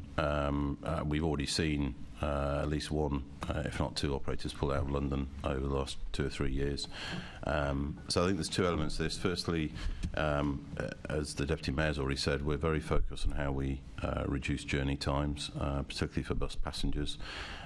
Utility works have been a big element of this, and we're working very closely on some trials with a couple of boroughs on what we call lane rental, and how we hold utility companies to account for timely and efficient works. And that requires a lot of borough engagement because, as you know, the vast majority of the bus network is actually not on TfL roads, it's on borough roads. So we're working hard on that. We're also continually reviewing our signal timings to see whether there's opportunity there to improve bus prioritisation. And, of course, a big focus on still delivering the 25 kilometres of bus priority lanes, and we're on track to deliver the 10 kilometres by the end of this financial year. In terms of the bus operators themselves, I think we are definitely seeing an increase in bid prices, and I think there's an opportunity for us to work with the bus industry to see if there's an opportunity to structure bus contracts differently going forward, particularly in light of our goal of wanting to decarbonise the whole bus fleet by 2030, if we could do that. So there might be a different model that could be used around who actually owns the buses versus who operates them, how that applies to wider infrastructure such as garages and depots. But we want to work, collaboratively with the bus industry. I want to make sure that all TfL suppliers make a fair return on their investment and their service, but at the same time we've got to deliver value for money for London. We've actually seen a reduction in payments, penalties from bus operators in this year compared to the previous year, where driver shortage was the biggest determinant of bus contract performance. But I think it's something that we're very alive to. We've got some assumptions in our budget for next year, so I don't think at the moment it'll be something that will overall affect TfL's budget, but it's something that is a continued challenge for us around the bus operation, which obviously requires a significant focus to ensure we get the best value for London going forward. So we're happy to keep the committee updated on that as things progress. Good. I think having that conversation with the bus operators and looking at, as you say, how you structure the contract might well be a good way forward. I also wanted just to pick up with you. I'd had some local councillors get in touch with me, and they're concerned about how you're communicating changes to buses to residents. There's a load of changes coming up on the 1st of March, I believe, in Sutton area, part of the Sutton and Croydon sort of ongoing bus review, and yet there's lack of information, including, there's a bus operating company is changing, and bus drivers are saying to some of their passengers, we're not going to be operating the route. So passengers are getting worried. What are you doing to communicate these changes? And can you particularly go and look at what's happening in Sutton to make sure that councillors and residents are fully informed, because there's clearly a lot of worrying misinformation? Very happy to take that away. I mean, I'm not aware of the specifics. We often change, as contracts come up for renewal, we change the operators between routes. That clearly can cause some uncertainty for the bus drivers, because they may be subject to either staying with the operator and moving to a different route, or possibly even transferring to the new operator. So there might be some confusion here where actually the route isn't changing, but the operator is, which in turn will almost certainly be leading to a new bus joining the route as well. But I'll happily take that action away, and we'll look into it specifically. Yeah, and there are some changes to bits of routes going to different places, so I think something comprehensive would be helpful. Any route changes should be well publicised and well communicated, so if that's not happening, that's an urgent action I'll take away. Thank you very much. Assembly Member McCartney. Pardon? On to rail, yes.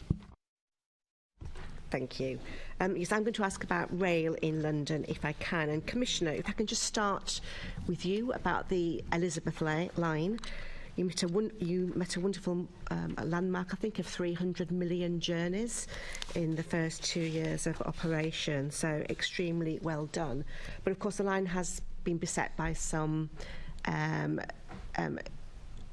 incidents lately, particularly on the Network Rail line west of Paddington. Can I just ask how you're working with Network Rail, and can we expect more of the same or some improvements? Thank you very much for the recognition. I think my thanks go to everybody involved in delivering the Elizabeth line. It really is an outstanding railway, and I have to say the vast majority of comments I still get are extremely positive about how it's transformed people's journeys, etc., and opened up new access. You're absolutely right. We've had, clearly there was a very high-profile incident in early December with the dewirement outside of Paddington, and there's been a full investigation being conducted into that. Two elements.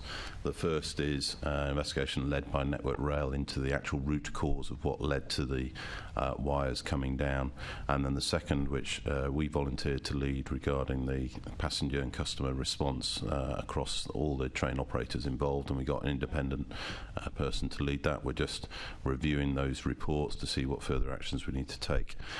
We had always said when we before we started through running of the Elizabeth line beyond Paddington, that there was likely to be a slight reduction in performance because of the infrastructure west of Paddington.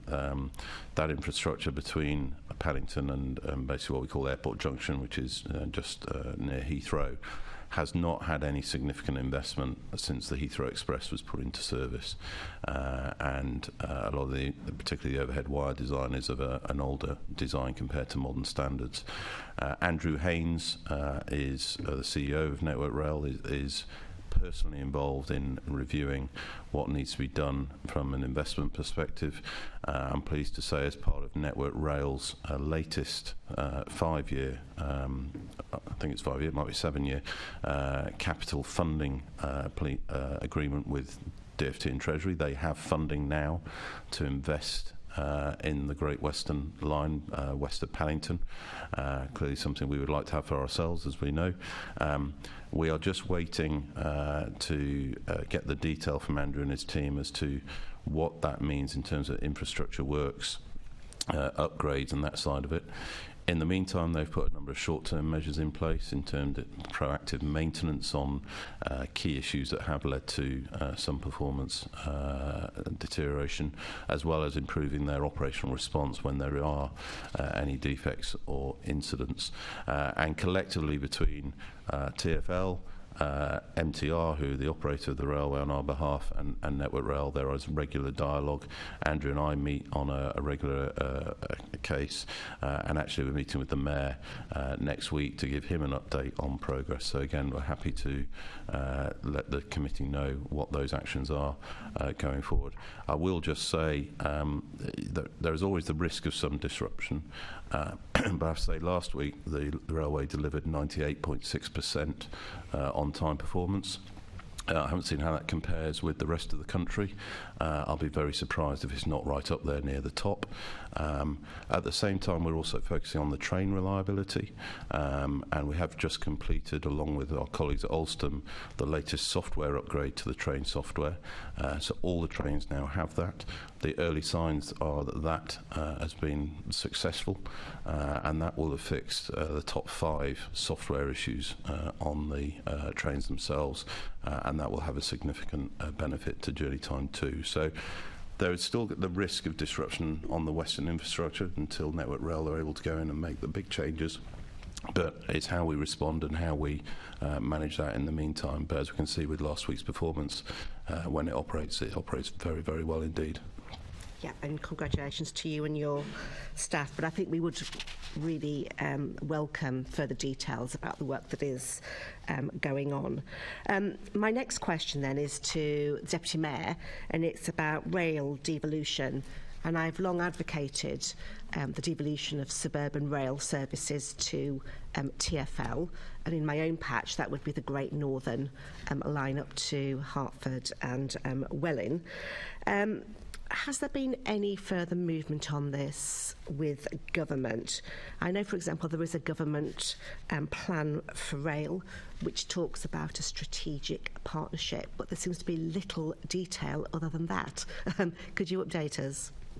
Absolutely. So I think the case for TfL running rail services in London is a very strong one indeed. You only need to look at the comparison between services on, say, the London Overground and some of the lines in and out of the capital operated by train operating companies that, to be fair to them, have been put under a lot of pressure to reduce services, particularly during the pandemic, in order ostensibly to reduce costs. But then what has happened is people have gone from, for example, a 15-minute service to a half-hour service, and they've stopped using it. That's exactly the case in Enfield. We've gone from 4 trains off-peak to 2 trains. Exactly. And it's very much harder then to get those services back, even though the demand would be there. And so it leads to a spiral of decline, which we haven't seen on TfL services. And I think the decision that was taken during the pandemic to keep those services running, even though ostensibly it looks like a loss, doesn't it? But actually the longer term thinking is clear and has been proven correct. So there is that there is very little strategic governance at DfT or central government, I should say. Probably DfT is unfair. I think overall central government there has been very little strategic direction in terms of what the government's plans are on the national rail network and how that relates to to metroisation in city regions and particularly rail devolution to bodies like TfL, but this is obviously applicable in other parts of the country as well. I hope that we can have a sensible conversation going forward with government. I have no idea what's happening with GBR, for example, and other proposals that have been around for some time. Clearly, many of those proposals were designed to address some of the issues that devolution could potentially help address. Again, I'm not sure where the government is at in terms of its strategic thinking on that, but I would urge ministers of whatever persuasion to progress this conversation with us and with other metro authorities around the country, because there is a clear case to be made for linking and integrating services. I think TfL, over its 24-plus year history, has shown the benefit that you have in having a single unified authority to run different transport modes, albeit under different concession models, and there is a whole range of historical reasons as to the system that we have now, but that single authority has proven incredibly successful. Other parts of the country are obviously hoping to emulate that, so I really hope that going forward we can have a sensible discussion, but as I say, at the moment I don't detect any real strategic overview from government as to what their view on this is. Thank you. Can I ask a similar question to Andy? I mean, if I take my own constituency line, the Great Northern Line, that I get every day, we have gone from 4 trains off-peak to 2 trains. People are just going by bus and TfL, which is good for your finances. But actually, there are parts of London which do rely on the rail services, and TfL initially was doing work on, for example, the Great Northern, and we're having some really good constructive talks to DfT, and you'd said you could actually deliver a proper metro turn up and go service. Is that still the view, that is what you could achieve if these lines would evolve to you? We definitely believe so. I mean, there were active discussions up to just before the pandemic. That obviously changed the situation. We're very keen to do it. Obviously, we need to have the funding to come with it, because there needs to be investment in the infrastructure and the stations and rolling stock. But we've demonstrated, as the Deputy Mayor has already said, through the success of the Overground, where actually we've grown frequency and shown the benefit to the communities around London that have been served by it, and what a difference there is from the previous rail operation. And equally, on a more general point, actually, we want to work and are working much more collaboratively with the rail delivery group now around how services into London really benefit TfL. And I do think it is a bit short-sighted, some of the decision making that has been made around reducing services, because if users don't think that there's a reliable or frequent service, they are going to choose alternatives. And in your example, they have the alternative of TfL, which is good for us, but actually buy car in Outer London as well. Well, indeed. But actually, there would be an even bigger benefit to TfL if there were more regular and reliable services from Outer London and beyond London into the city, which would then benefit TfL as well. So I believe the DfT are very aware of this and looking at it. Some of the train operating companies are clearly keen to grow their services where they can. They're under a different regime now to pre-pandemic. We're very keen to contribute and help with that, and specifically if there are suburban services where we think there would be an overall positive benefit to the economy and to the city, then we're very keen to discuss that with both the rail delivery group and DfT. Thank you. And can I ask about the London Overground line? So, for example, the Weaver line, the new Weaver line, goes through my constituency, and we've always had the perennial issue, for example, trains from Enfield Town down into Liverpool Street, that I know your ambition is to put more trains and more capacity on that line. Perhaps not now, but perhaps you could write to me to update me on that. There was talk at one stage about a shuttle between down to Seven Sisters and back up, because I understand there's a bottleneck at that point. But if you could update me, that would be really helpful. Yeah, of course, happy to do so. I mean, the vast majority of the Overground network is network rail infrastructure, and there are some, as already made reference to, some key bottlenecks that I know Network Rail would like to get the investment to fix out, because it would deliver wider benefits. But yeah, happy to write to you after the committee. Thank you, that's helpful. And can I ask about Crossrail 2? We know that in your last business plan, it talked about the safeguarding of the sites that had been done, but I noticed that the 2024 business plan makes no reference to Crossrail 2. Is any work at all going on with regards to that or not? So we're still in discussions with colleagues at the Department for Transport. Some of you may recall, as part of, I think it was the very first funding agreement we had with government, and has remained in there, that it was expected that the Secretary of State would approve the revised safeguarding following the great work that Michelle Dix, formerly of TfL, did around HS2. We have still not got that revised safeguarding approved. We're in discussions with DfT colleagues to see how we try and resolve this. We think there's a significant opportunity there to get that safeguarding revised and approved. But fundamentally, Crossrail 2 is itself, there's no further work at the moment because obviously there's no funding for it. And in terms of specific priorities for TfL, whilst we would love to see Crossrail 2 and make sure that we take the learnings from Crossrail 1 into that, we've got a number of other priorities, as you know, such as DLR extension in Thamesmead, Piccadilly line extension and West London Orbital, that we'd like to progress. Yeah, but I think that this committee is, you know, we support Crossrail 2, and it is a long-term investment. But can I just ask from that then, are we looking at a situation where the government, a bit like HS2, might be saying they want to sell off a land and therefore thwarting any attempts to bring this important piece of infrastructure in future?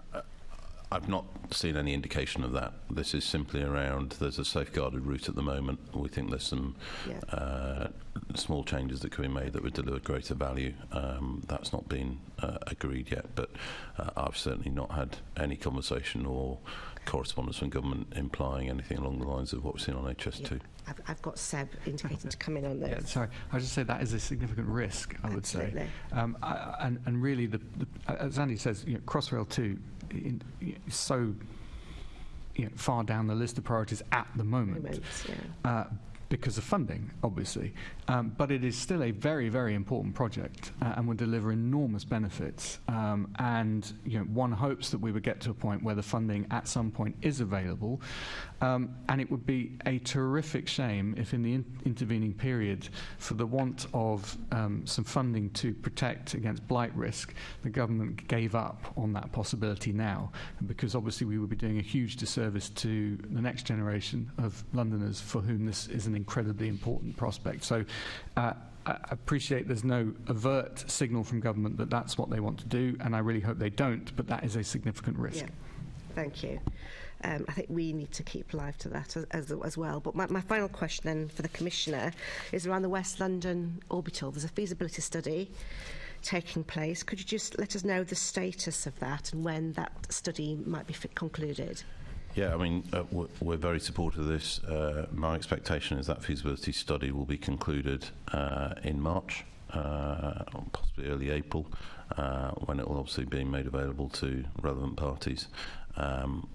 There is no funding currently, but we do think there's significant benefits, particularly when HS2 does come into Old Oak Common as well, connecting that part of London. So feasibility will be complete within the next couple of months. Okay, thank you. And could you let the committee know when that takes place? Thank you. Thank you.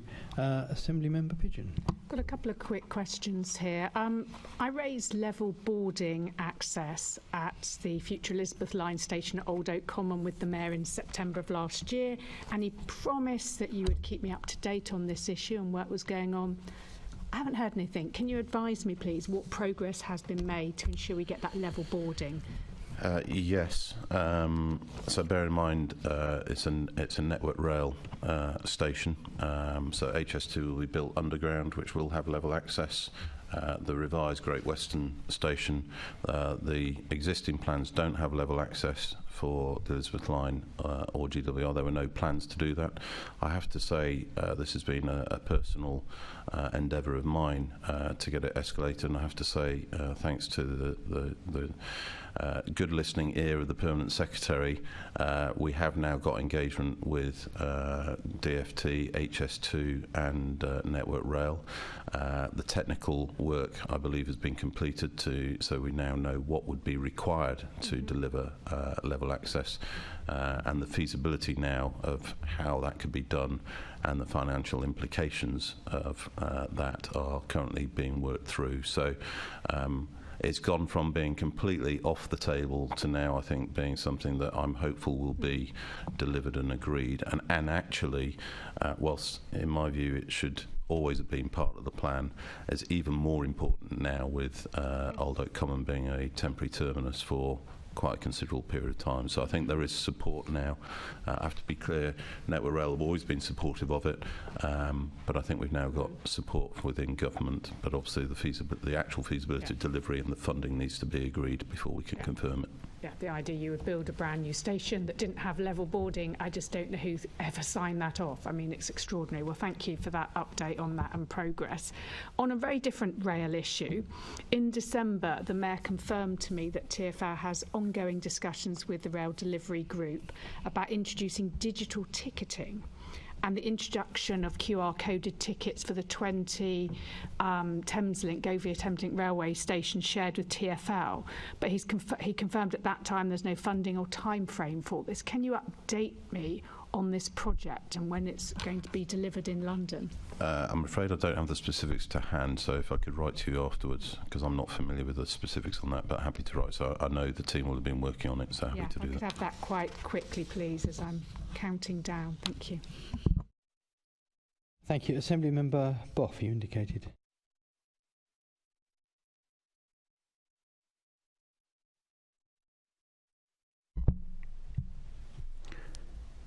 When the Overground lines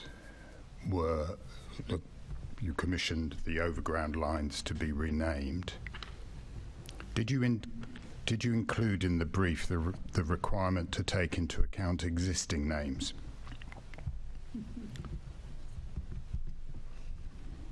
There was a very thorough and detailed piece of work, so yes, a whole variety of names were considered and taken into account, along with the various bodies and groups that were consulted.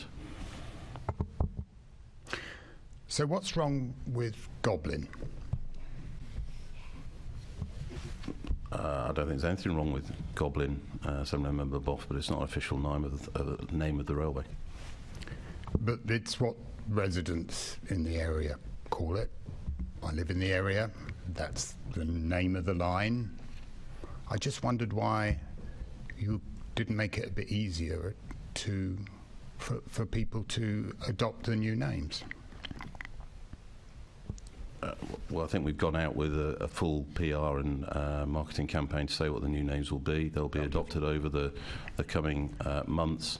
We consulted, including passengers and users of the lines, to get various suggestions and their thoughts on it. How many did you consult? I don't have the numbers to hand, but happy to write to you afterwards. Well, I had a conversation with the people who you commissioned, and apparently it was 150. Doesn't seem like very much, does it? That's not a number that I'm familiar with. Okay. You've ended up choosing. To what extent were the Commission for Diversity in the Public Realm involved in these decisions? They were involved as one of the groups as part of the consultation, and I think it's worth bearing in mind the main purpose of doing this was to improve wayfinding and passengers' ability to find their way around the network, and I think this is transformational in terms of what that will do for users of the Overground network and the wider TfL network. Can I say I've got no objection to solving that mass of orange, which is very confusing. No objection at all, and we've been talking about it for years, perhaps to colour them differently. I just wanted to know, when you come to a decision, why you chose those particular names. Because the Commission for Diversity in the Public Realm was launched following the unveiling of a statue of the suffragist leader, Millicent Fawcett. And you've now, sorry, is there some? No, sorry. Okay. And you've now called a line the suffragette line, the Goblin line, you've called the suffragette line, and included publicity about Millicent Fawcett in your PR. And of course, Millicent Fawcett was not a suffragette. In fact, she didn't support the suffragettes. Is this the Disneyfication of history? No. We are naming the lines based on quite significant consultation with various groups to reflect the history and local communities that the lines pass through or serve.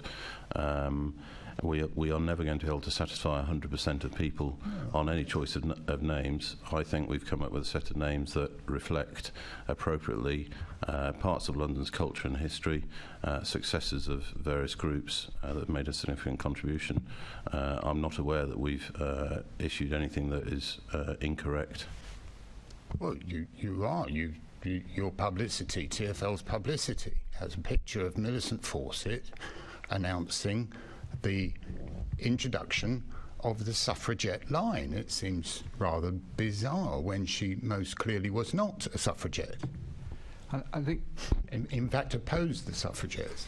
well, I think we need to look again at some of our history here. The suffragette was, the term suffragette was actually coined by the Daily Mail as a term of insult to women who were campaigning to extend the franchise, and it was then co-opted by the campaigners, a bit like the word queer has been co-opted quite rightly by members of the queer community to take control. So the term suffragette was as well by women campaigning. And I think we should recognise, obviously, that you are never going to get 100% agreement on things like line naming. We could take a approach that they take in different countries to number them or to give them A, B, C, D, E, but of course we don't. That was my next question, because if this is about helping people get around, you know, perhaps it's a personal view of mine, I always thought that the mistake started with the Jubilee line, because it doesn't go to Jubilee Station. The Elizabeth line does not go to Elizabeth Station. Every other line, there is a point to it, and you can understand where it goes by its description. But isn't it not time that we considered at least addending a number to our lines to make it easier for tourists to get around? It's a breeze to get round the Paris metro because they're numbered. Sure, it's an interesting suggestion, but I counter that if you're going from Heathrow to Acton Town, the fact that it's the Piccadilly line doesn't really help you very much. It goes to Piccadilly Station. It does, but I mean, everything else has a point. I'm not sure that's. But you know, there are all sorts of reasons as to the historical origin of tube names. Bakerloo being a famous example, obviously, of a contortion between Baker Street and Waterloo, and so on and so forth. The reality is that in London, like Tokyo, the lines are named. That's our tradition, and actually here is an opportunity to really celebrate diversity, to celebrate the fact that the city is the greatest city in the world because of the people that live in it. And it's a small symbol, but it's a small symbol, but it's an important one. And I think, particularly in the case of Mildmay, we should recognise that there are communities that have not been at the forefront of public recognition, and this is an opportunity for us to do just that. This is more Disneyfication, isn't it? No, this is more Disneyfication because the Mildmay line. Assemblyman, I think you've made your point. No, I haven't really. Mildmay was my next one. The Mildmay goes nowhere near the Mildmay Hospital. It goes to Mildmay Grove, and yet the publicity you're taking for TfL is saying it's something to do with that very remarkable institution at the end of the Hackney Road. Yeah. Goes nowhere near it. Which was founded in Newington Green, which is, of course, where Mildmay Park is. But your publicity is saying it's related to the Mildmay Hospital. It is. At the It's end in of Hackney recognition. Road. Absolutely. And it's a very poignant recognition. One, I should say, that the staff and patients at the Mildmay Hospital have been really appreciative of. And it recognises the fact that for so many people who suffered with HIV and AIDS, they were under-recognised, they were discriminated there many against. times when it was being used, Mr. Dance. And can I say... the recognition of that community through a simple gesture of naming a line that is easy to remember, that people will recognise. Why don't you... it doesn't matter that the vast majority of people using the Mildmay line will not be travelling to Mildmay Hospital. Assembly member, I'm sorry. You've made your point. Okay. We've got there's one last question I need to ask. Have TfL staff been invited to give their view of the proposed names? Yes. Mr. Lord. Yes. How was that? I mean, all TfL staff. If they wanted to, yes, we made it available that they could. So you would refute the TfL staff have been told not to give their view of the proposed names to the public? I would absolutely refute that, yes.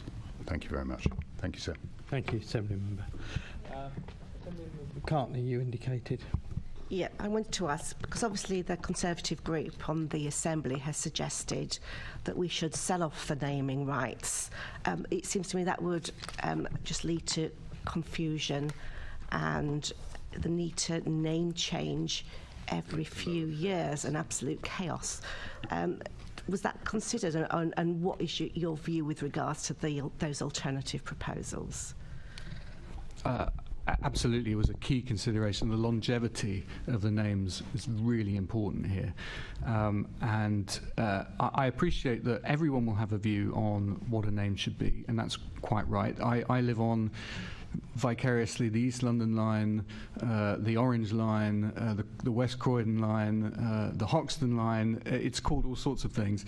And actually recognising the enormous contribution that the descendants of those who came on the Windrush have made to this city, I think, again, is a really important and long-lasting way of recognising that contribution with a name that is easily memorable, that is understood by a vast majority of people who would want to use it and talk about it. All of these things were part of the consideration. And I should say that a huge number of community groups were engaged in this project. I really don't recognise the number that's been given in terms of the number of people who were consulted. And I really do want to pay credit to the staff at TfL who were engaged on this project, because they've done a great job of weighing up the very many different suggestions and ideas. Of course, we could all sit around in a committee and name names. It's great fun to come up with names that we personally would want, but they have to stand the test of time. They have to be recognisable, and I think that the work that's been undertaken has delivered a really good set of clear, understandable and memorable names. A few years when a sponsorship deal ran out would have been chaotic. It would. Now, obviously, there are opportunities that arise, whether it be through sporting events or other opportunities to gain sponsorship, and we discussed that, I know, in previous sessions, and the merits and otherwise, and the need for clear signage when that is the case. But something as fundamental as a line name, it needs to last a very long time indeed, and that's why it's important that we don't chop and change on something as fundamental as that. If I may as well, there's a very practical consideration, that is, we need names that can endure, because if we change them, we then have to change the entire wayfinding map, the technology, which comes with cost every time, and actually confusion, because just about as customers get used to the line, if we change the name of it, that would cause even greater confusion, in my view. Thank you. Assembly Member Desai. Good morning. Still morning. Sorry. Yeah. Okay. Sorry. So my first question is to you both. If we can start off with you, Deputy Mayor. What are the next steps for the DLR Thamesmead extension proposals? Yes, so this is a hugely important project. The number of homes that could be unlocked with the DLR extension is phenomenal. It supports the delivery of some 30,000 new homes and some 10,000 new jobs. And there was a consultation that is currently in play now. It was launched on the 5th of February 2024 and is open until the 18th of March of this year. And that extension consultation is on the nature of it, the route that it would take, and the proposal is a link between Galleons Reach and Thamesmead via a new station at Beckton at Riverside and a tunnel under the Thames. We have worked with the boroughs, with the landowners, with Homes England, and of course DFT as well in seeking funding and approval for this process. The cross-party support for this is really appreciated, and what we really need, of course, is, and return to that funding point made earlier, but we need the commitment from government to be able to put the funds in that we need to deliver this project. But really this ought to be a no-brainer given the enormous quantity of housing and value that we can add. In the meantime, of course, there are options we are looking at, and we welcome the announcement from government that the autumn statement provided an indication that a bus rapid transit system might be available before the completion of the DLR. That's important because it then means that we can start the housing before the DLR extension takes place. But obviously the DLR extension is a necessary component of this project. Andy, would you like to add anything else to what Seb has said? No, not really. Just I think this is a fantastic opportunity that will deliver huge economic regeneration benefit in what is fundamentally an old landfill site on the south side of the Thames, with further opportunity on the north side. And as Seb said, we've got the developers are chomping at the bit to start work. I would really encourage anybody who has a view on this to respond to the consultation. And as Seb has said, we do have, and it's very much appreciated, cross-party support both locally and in central government for this. So I'm really hopeful that when we get the consultation complete, we can then go on and make a really strong business case to get the funding and support to actually launch the project. Thank you. I wish you well. My second question is to you, Deputy Mayor. So, Seb, what progress has been made to secure funding for the new station that is planned for Thames Wharf just behind us between Kennington and West Silvertown? I think I did ask you this question, something along similar lines a couple of months ago, but what's the latest? Yeah, so as you know, we support this new station. It's not as many homes, obviously, as the Thamesmead project, but it is a large number of homes. It's 5,000, which would be hugely beneficial for the community, obviously, and for the area. It would support the development of new jobs and new services. We don't have commitment yet from either government or indeed a developer to demonstrate contribution yet, but obviously we are supportive of this project. There are many projects that have come to fruition that have been at this stage before, so there's no reason to think that won't be forthcoming. But rest assured that we are calling for both government funding and developer funding to help ensure that station can be built. Thank you. My final question is to you, Commissioner. Tube noise. So how is TfL delivering against its objectives on noise reduction set out in Proposal 49 of the Mayor's Transport Strategy of 2018? How do you measure and assess progress on addressing this issue? And does TfL have the necessary resources required to reduce noise? So thank you for the question. We continue to focus on reducing tube noise, both in carriage and for residents. We now have a much more data-driven, targeted programme of works to grind rails. In fact, we've recently been doing it on the Jubilee line, where there's been a noticeable improvement.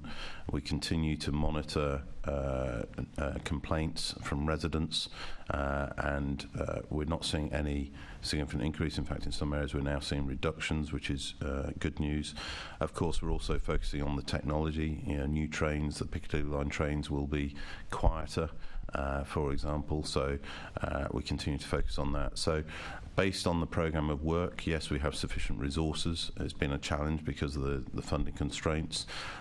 There's always more that could be done if there was more money available, but we have a dedicated team who are focusing on this, and we make sure as our maintenance regime we target those areas where there's specific issues with tube noise. Thank you. Thanks, Chair. Assembly Member Pigeon. Commissioner, I was really pleased to read in your tube noise update from February to the committee that following my request for an international innovation competition to tackle tube noise, your innovation team have created a market-sounding questionnaire which will go internationally to technology firms. I'm wondering if you could update us on that and what the timeframes are for this, please.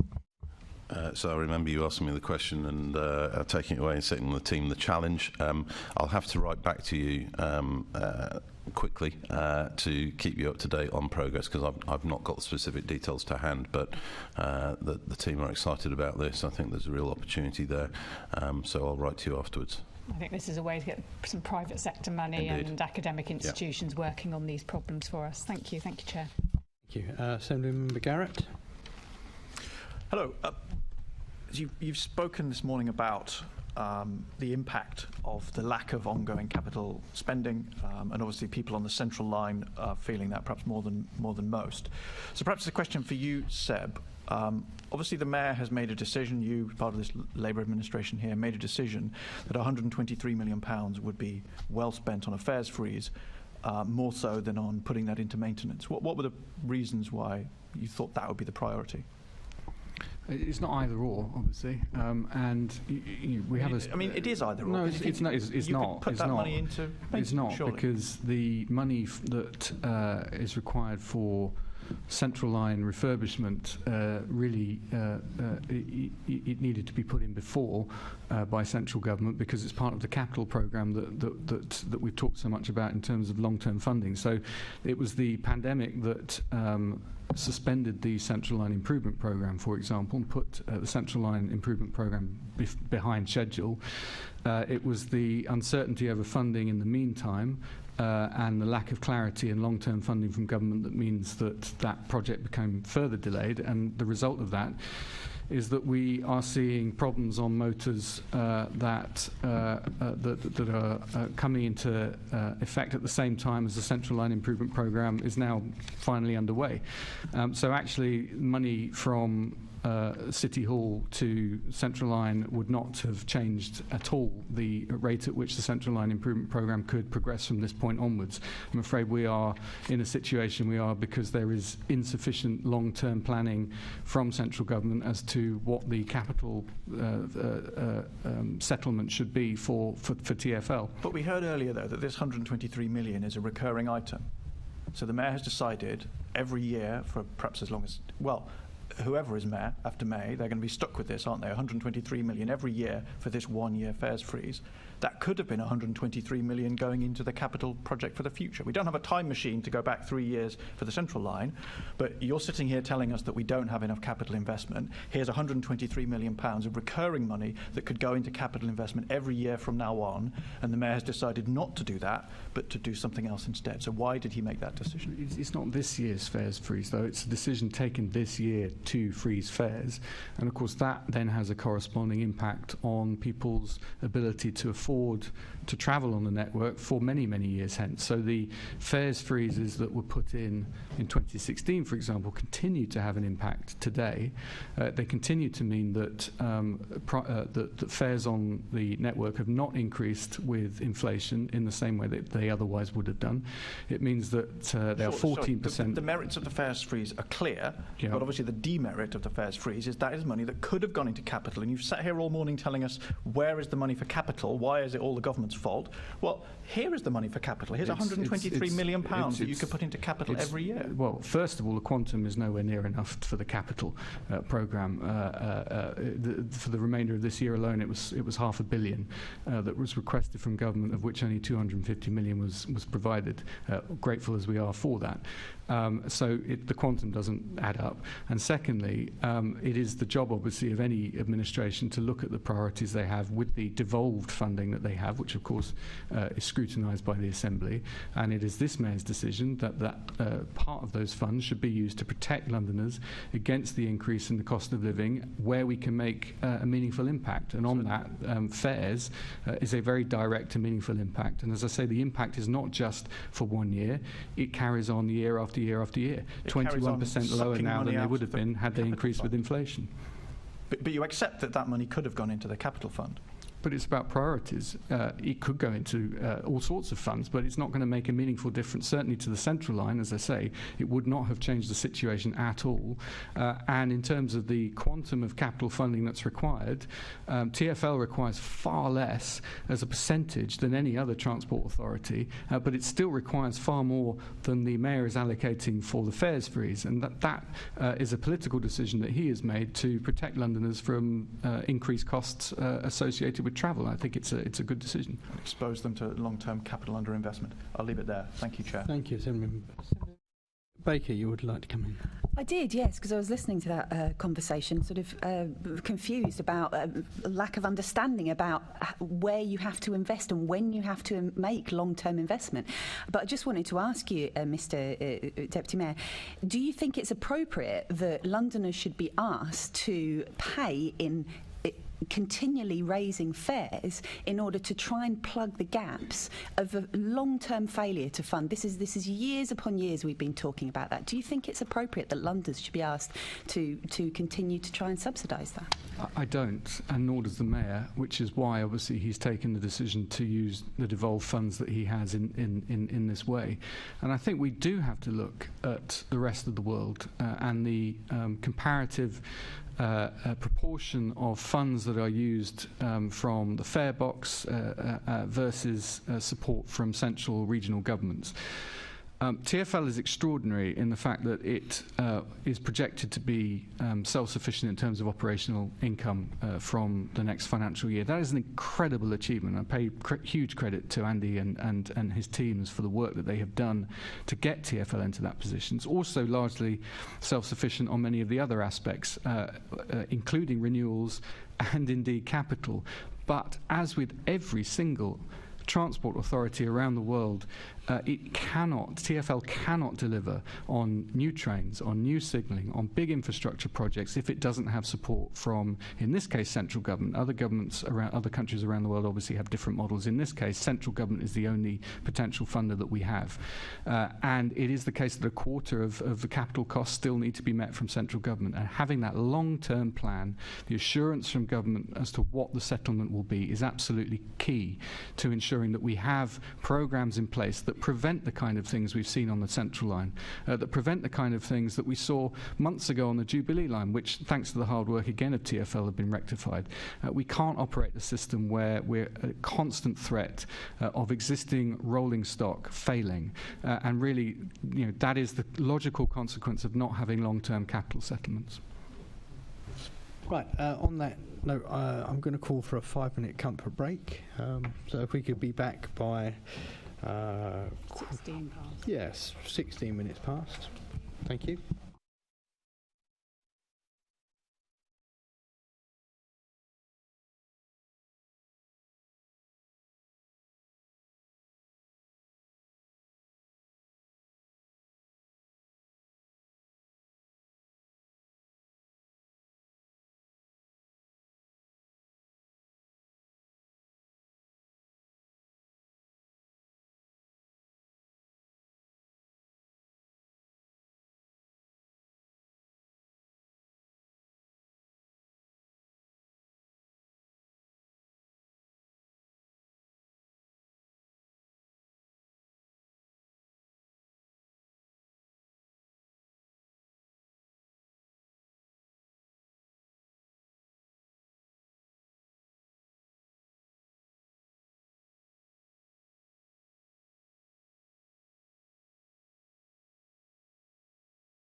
Welcome back. I now move to Assembly Member Berry.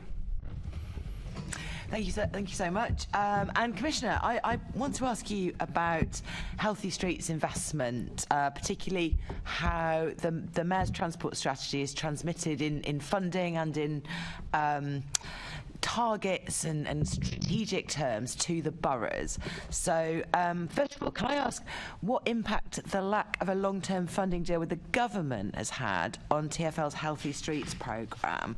Just for a bit of context, I believe that when we sort of inherited, when we all came in 2016, including the new mayor, we had about 200 million going out from TfL to the boroughs under the LIT process, and this year there's been 65 million put out, and maybe a little bit more recently, but the main bulk of the 23 to 25 funding was 65 million pounds. That's not a great deal in comparison. So is this the result of government issues between TfL and the government, or is this something else that's happening? So thank you for the question. So, and actually I think the number by the time we got to close to the pandemic was near 300 million per annum. Yes, I was talking about the original, yes, what we exactly. What we inherited. So it'd grown between 2016 and 2019. Obviously, because of the pandemic and our lack of capital funding and financial certainty across the board, we had to significantly cut our funding to the boroughs. I'm pleased that last year in the business plan and again this year we've now increased that to 150 million pounds, and that will go up with inflation next year as well, so there will be a small increase across the boroughs. We're just detailing, in the process of detailing, I think at the moment, how that allocation is to each of the boroughs going forward. We would obviously like to grow that. There's a significant element of this is to enable the boroughs to deliver the Healthy Streets programme, which we are supportive of. But fundamentally it is directly linked to the lack of funding certainty going forward. But we have committed to another 150 million with inflation growth for next year. So to be clear, that 150 million figure that you're citing there is the original investment for 23 to 25 plus 80 million that you've put back in? So it was 23. So it was 150 million for 23-24, and then we've committed another 150 million plus some growth for inflation. The exact number I forget, but we can confirm that in writing for 24-25.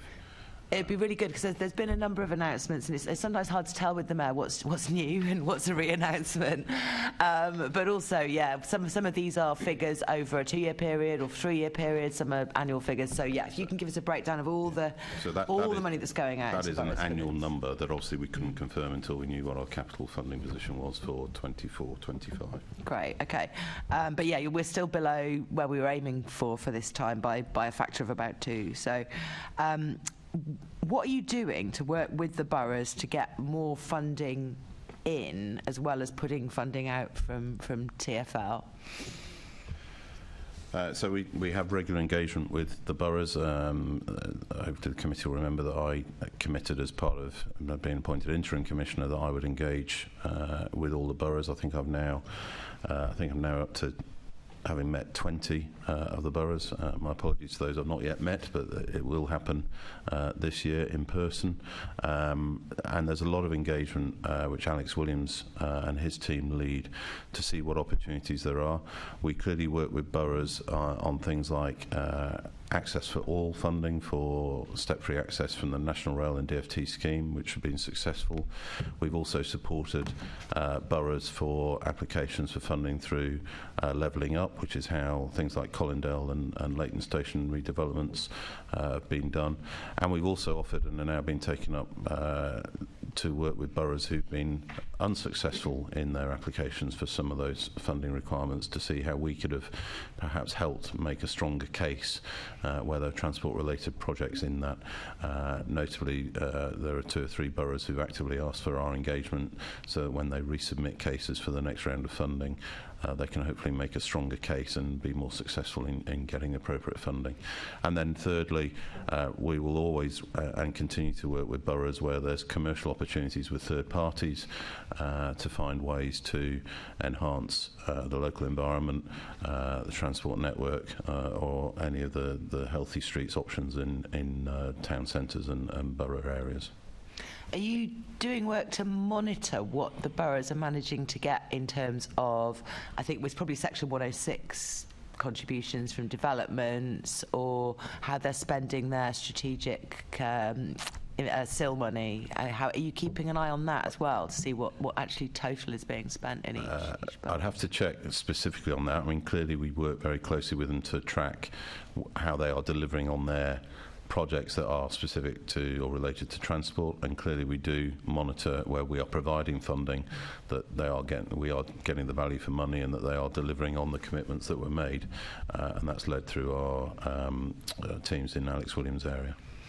So in terms of your transport strategy, we do have now goals to reduce, for example, traffic overall, to get people shifting their modes onto public transport, onto walking and cycling.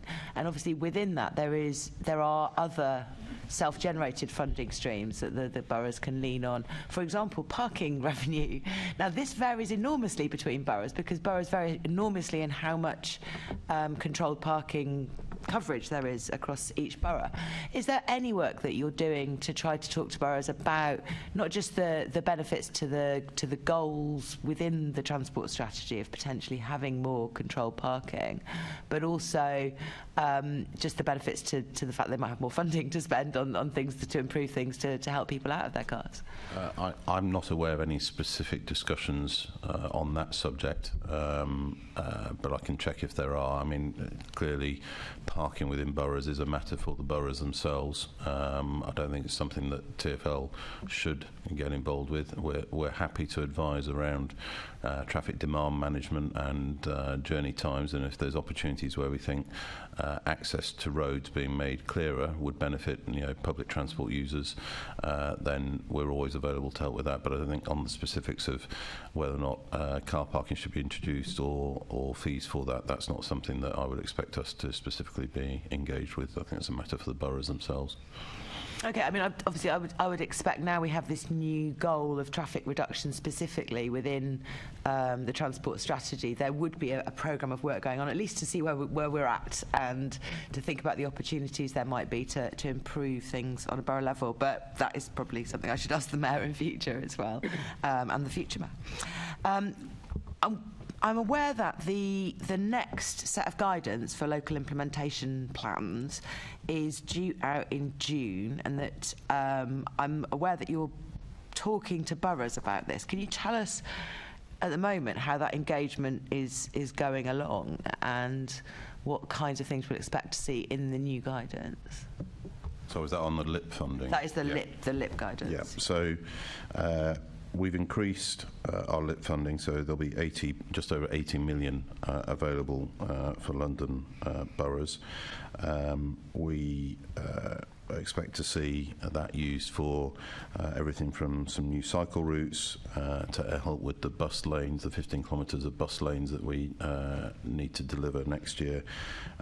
There's a number of proposals around school streets and also up to 50 new signalised pedestrian crossings across the area, and also up to 150 new and upgraded pedestrian crossings at a number of busy junctions. So there's an awful lot in there, and again we can happily, once that's all confirmed, happily write to the committee to give the details. Okay, and do you know yet whether you'll be able to reintroduce the Livable Neighbourhoods programme? That definitely took a hit, and schemes were paused and a handful were restarted, but at the moment there's been no attempt to increase the bids for livable neighbourhoods.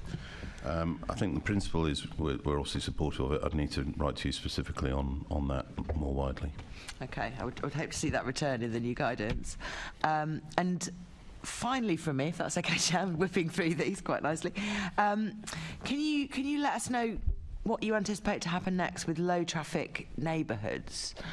Obviously there's controversy about them. Some boroughs are controversially removing low traffic neighbourhoods that were funded. Is this something you'd expect to see more of coming forwards in the new LIP programme or from boroughs under their own initiative? I think it would depend on a case-by-case basis. I mean, we still, the data shows that overall they've been positive. There's been new data recently that yes, the confirms University that of again. Westminster have carried out some independent research that's shown there's reduced overall traffic by about 32 and 33% within 46 of the LTNs, with only a 1.3% increase in traffic flow at the boundaries. So I think each of these should be looked at on a case-by-case basis. If they're within the borough, that's specifically for the borough to decide, but we would clearly want to engage with them to make sure we fully understand both the opportunities, benefits, and if there's any impact to the wider traffic flows, for example. Okay, thank you very much. And Deputy Mayor, I'm aware I haven't asked you any questions yet, and I wondered if there was anything you would like to say about the extent to which you're engaging with boroughs, encouraging them to take to heart this new goal that we need to reduce levels of traffic across London, and seeing if they can be brought on board in terms of things like low traffic neighbourhoods, healthy streets, to really get people walking and cycling those very short journeys, which are really low-hanging fruit when it comes to that. Absolutely, and we've always got to remember that 95% of all the roads in London are controlled by the boroughs, so it would be impossible, frankly, to meet the MTS targets without proper engagement with councils. So I had a meeting, the weeks they sort of merged into one. I think it was last week, where I had a meeting with London councils on some of the issues that they were facing, and you have a very different approach to some of these issues in different parts of the city, and that's as it probably should be, to be honest, because what works in one area is not necessarily going to work in another, and that's why having the knowledge and expertise of local councillors in the process is so important. So what isn't disputed, I'm pleased to say, is the need for good quality infrastructure, particularly in relation to encouraging the take-up of cycling. We've seen an enormous expansion in segregated cycleways, and where there are policy disagreements, they're usually undertaken in good faith and in a good tone, all recognising the need to drive up that towards that target of 80%. So, yes, we work very closely with the councils, and I'm pleased to say that in most cases we have a very good relationship in terms of implementing that change. Excellent, thank you very much. And could I ask you to chase up a response to the letter that I sent to the Mayor about Tower Hamlets, please? That is overdue since about a week ago now. Okay, apologies, I will do just that. Thank you very much. Thank you. Assemblymember Rogers, you wanted to come in? Thank you, Chair. Got a sort of process question, really, for the Commissioner around Healthy Streets, the Healthy Streets programme. Once funding is awarded to a borough, how do TfL officers work with borough officers on the design and implementation of the actual scheme, or is it completely hands-off and over to the borough? So it's not a process I'm 100% familiar with, but we will certainly provide advice and support if the boroughs ask for it, and if so, there's two elements. If there's a scheme that we believe will have some impact on the TfL strategic road network, then clearly we would be engaged with that.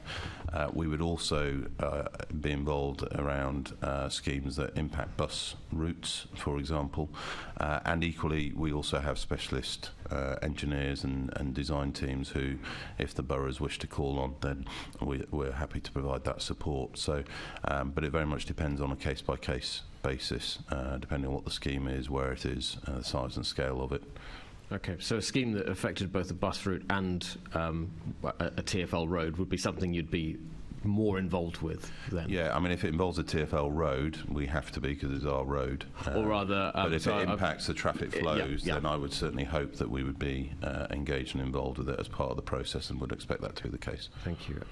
And is there any, once funding is approved, once schemes are kind of in place, is there an assessment that TfL does of their effectiveness and ultimately, I guess, of the value for money of those schemes? I think I'd have to write back to you, Assemblymember Rogers, to confirm that one way or the other. I think, again, it depends on the scheme. We will certainly monitor the impact of schemes around traffic and bus journey times. We certainly do that. In terms of value for money, I think there is a process, but I'd have to write back and confirm that to you. That would be helpful. I mean, really what I'm driving at is how do you make sure that the measures being brought in under the Healthy Streets Initiative actually deal with the traffic problems that they're supposed to be dealing with, and what process you have in place for making sure that happens. So if you could write to me, that would be very helpful. Thank you, Chair. Thank you. Assemblyman Baker. Thank you, Chair. And before I move on to the next section, I'd just like to ask a follow-up question to some of the active travel stuff. Deputy Mayor, you're talking about segregated cycle lanes, and obviously on some segregated cycle lanes we see bus stop bypasses, which obviously we know are a subject of much discussion. There's a long-awaited review that I know a lot of work has gone into. What I can't seem to get an answer to is when we're going to see that review. Do you have any update about when it might be published? I don't have an exact date, I'm afraid, but I don't think it's very far away at all, but I'll have to double check with my colleague Will, who has been leading on a lot of this. Suffice to say that obviously we're aware of the concern on particular design of bus stop bypasses. It should be, though, taken into context of the extraordinary expansion in segregated cycle facilities that are taking cyclists out of normal traffic flows and making cycling very much safer. But obviously the purpose of the review is to ascertain the impact on other vulnerable road users as well, and to determine what mitigation measures are in place and the how effective the current design is. So that's obviously absolutely, yeah. And obviously, I'm sure we all agree that segregated cycle lanes are really positive for cycling. But I think most people would also agree that if it does actually genuinely impact people accessing public transport who don't have any options, then that is not a good thing. So I think that review is well overdue. I do appreciate that. I think TfL are doing a very good job in terms of doing it in great detail, but while we wait for this review, the rollout of bus stop bypasses continues in the same form. So that we'd really appreciate that, knowing when that's going to arrive. Yep.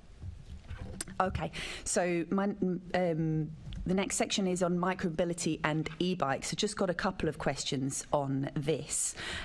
So firstly, Commissioner, if I could ask about e-scooters. So obviously there was a first phase of the e-scooter trial that launched back in 2021, and there's a second phase launched last year. Can you let us know what lessons have been learned and anything that has been adjusted after the first phase? And also particularly, while this is actually probably more an e-bikes issue rather than e-scooters, simply on numbers, whether there's been any lessons around street clutter and the impact on pedestrians just being able to get around on pavements? Thank you. So on the e-scooter trial, I don't have the specifics to hand, but happily can write to you afterwards with any learnings from phase 1 to phase 2. The government have extended the ability for transport authorities to conduct the trial for a longer period. We're looking to see how we can use that to really maximise the data around usage, particularly around information around the best place for locating scooters. I think there's quite a mixed view about locations that are on pavements, locations that are in roads, etc. And I'm also keen that we work to understand feedback from other cities who are undertaking similar trials as well. So we've got 10 boroughs participating in the trial across London. There's over 800 bays and 5,000 scooters available to rent. So, and they are popular. 80,000 trips being made in the period to the end of January. So it's significant. The trial will go until May 2026, but we'll look to see how we can give appropriate updates along the way. On the wider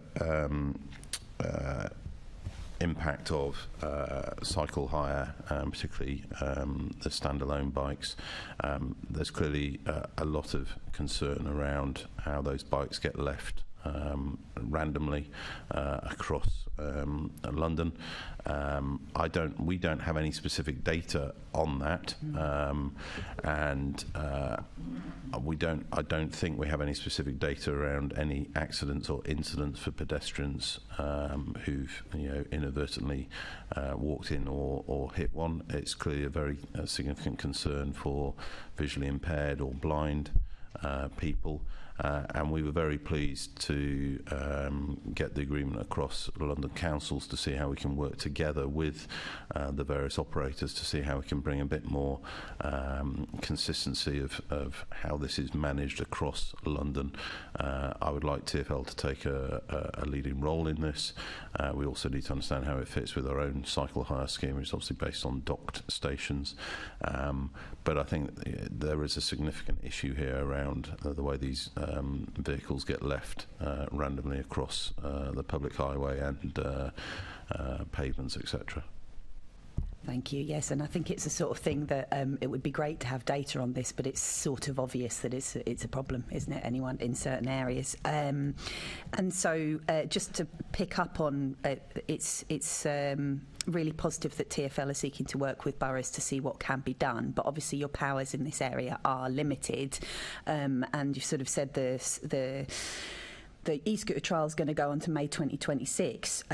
Would you hope that before the end of the trial that there would be some power to regulate both e-scooters and e-bikes, so that TfL had some powers? And if so, do you have any idea what you would do if you had some powers to regulate some? And sorry, I'm specifically talking about dockless e-bikes in that case. Yeah. I probably have my own views on what I'd like to do. I mean, we'd love to hear them. I'm sure we'd love to hear them. We are pushing, along with other cities actually, for DfT and government to provide some legislation around how these are regulated.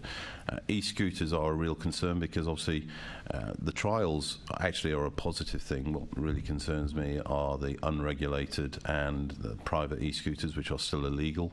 And of course you'll have seen the very significant risk that the London Fire Brigade have been highlighting around the risk of damage to batteries on e-scooters and e-bikes which are not properly manufactured. So there's that risk as well. So I think regulation here would be a really positive thing. I don't think it's appropriate at this stage, probably because I'm not well informed enough, but to say what that legislation should look like or the regulation should look like. We've got to make sure that if that regulation does come in, that we make it workable for people who want to use them. We've got to make sure that I think it works in conjunction with a docked bike scheme, because clearly dockless bikes are probably more helpful in areas in outer London or areas where the final mile isn't really the most critical thing to do. But it's how we pull that together across e-scooters, e-bikes, and bikes more widely. And of course we've also got, although it's sort of unrelated, the ongoing legislation that's going to come in around pedicabs as well. Yes. And whilst I'm keen for TfL to do all of this, we don't have the funding to provide all this regulation and regulation for the legislation, and we need to ensure there are very clear guidance in the legislation as to how this would happen going forward. So keen to work with other cities and get their views on it as well. Okay. Thanks. I think I'll leave that section there. And my next section is on the very snappily named Meal and Grocery Delivery Company Motorcycle Road Safety Charter, which, despite its unsnappy name, is a very, very positive development because of the road danger for the big increase in delivery drivers on motorcycles around but both for the drivers and for other people on our roads. So it's a relatively recent actual innovation, I know. So late last year. I wonder whether, and obviously you don't have any powers to actually regulate in this area, so it's all voluntary. I wonder whether you could give us any update on how you feel it's going, working with the employers, working with the organisations who provide these services in this area, and how you think this is going at this stage. thank you for recognising it. And I think I would just like to call out Lily Matson and her team here for taking the leadership on this year. This is the first of its kind in the country. I also would like to call out the senior leadership of the 5 organisations who voluntarily signed up to the scheme, because they have recognised, based on the data that TfL shared, that the number of serious injuries and fatalities to motorised two-wheeler riders is significant across London, and this is a growing population, as we know. As life has changed post-pandemic, there's a lot of them all over the place. The reaction has been very positive. We've also been able to engage with DFT on this as well, who are supportive of it. There's some new computer-based training that is being made available for delivery drivers as well, which didn't exist before. And we're looking to see how we can take this to the next step. Bear in mind, it's totally voluntary at the moment.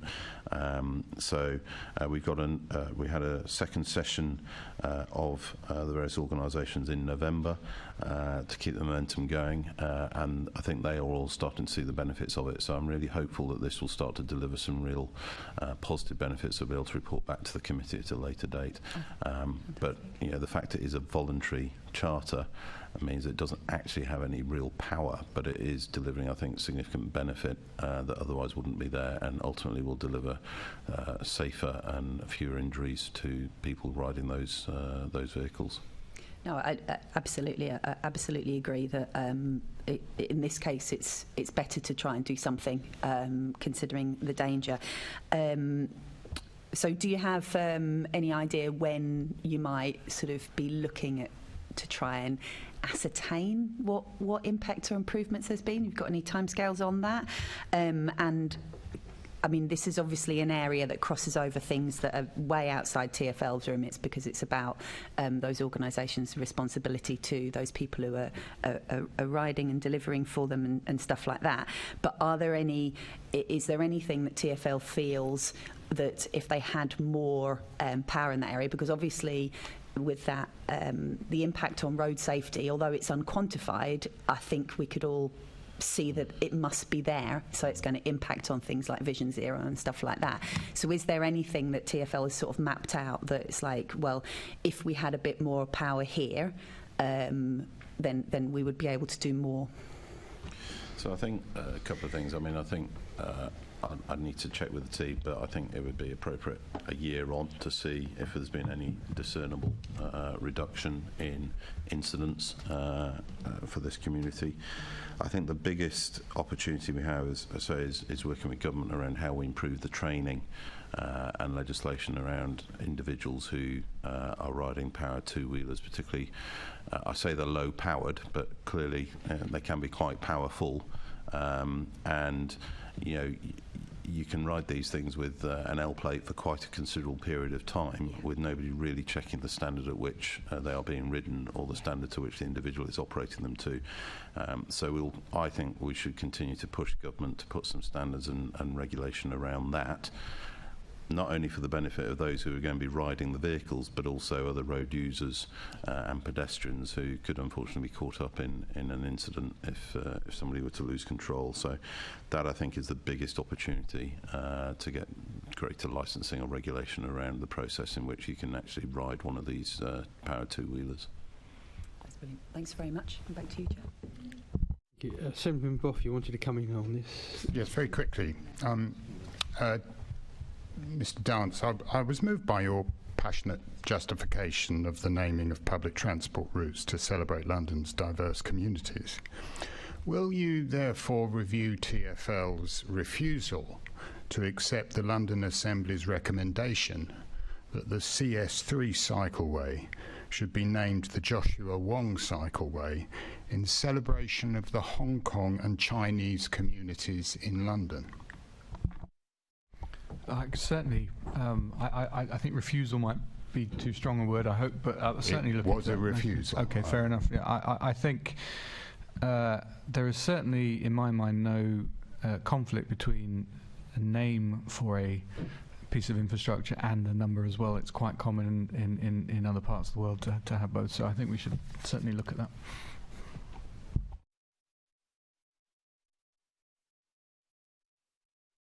The floor is yours, Assembly Member.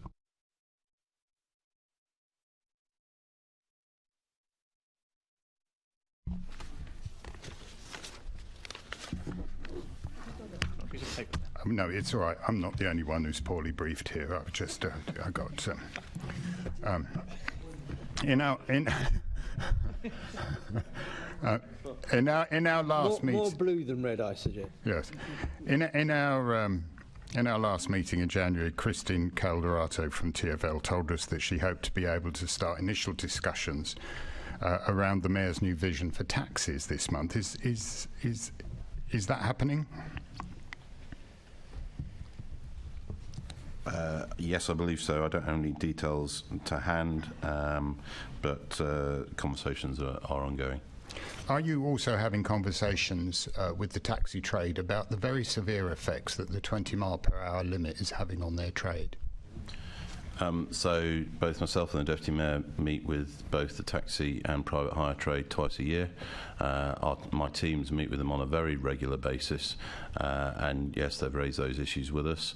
But clearly, taxi drivers do need to conform to the speed limit when they're driving, and there is an appeals process for those who believe that they have a case. When did you last meet with them then?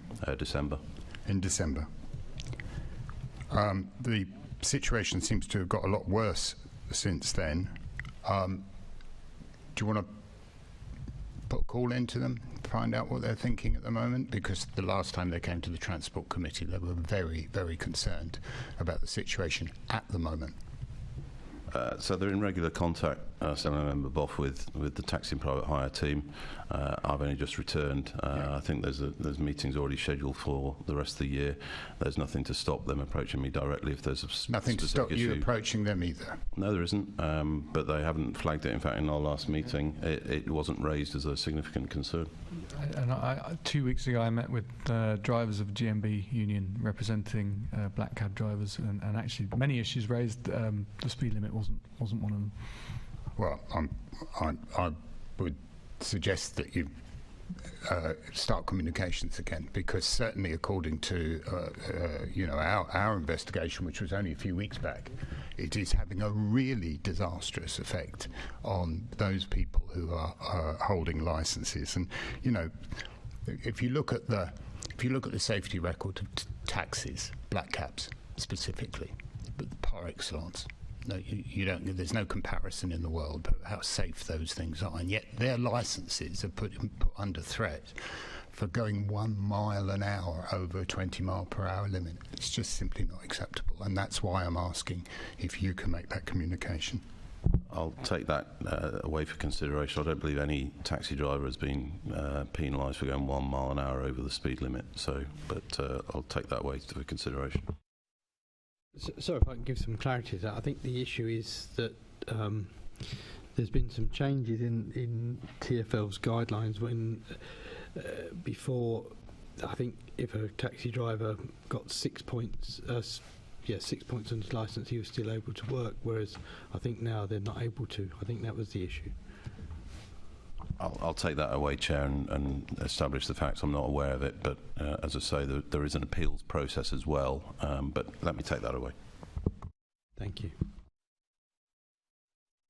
Assemblyman Desai. Thank you, Chair.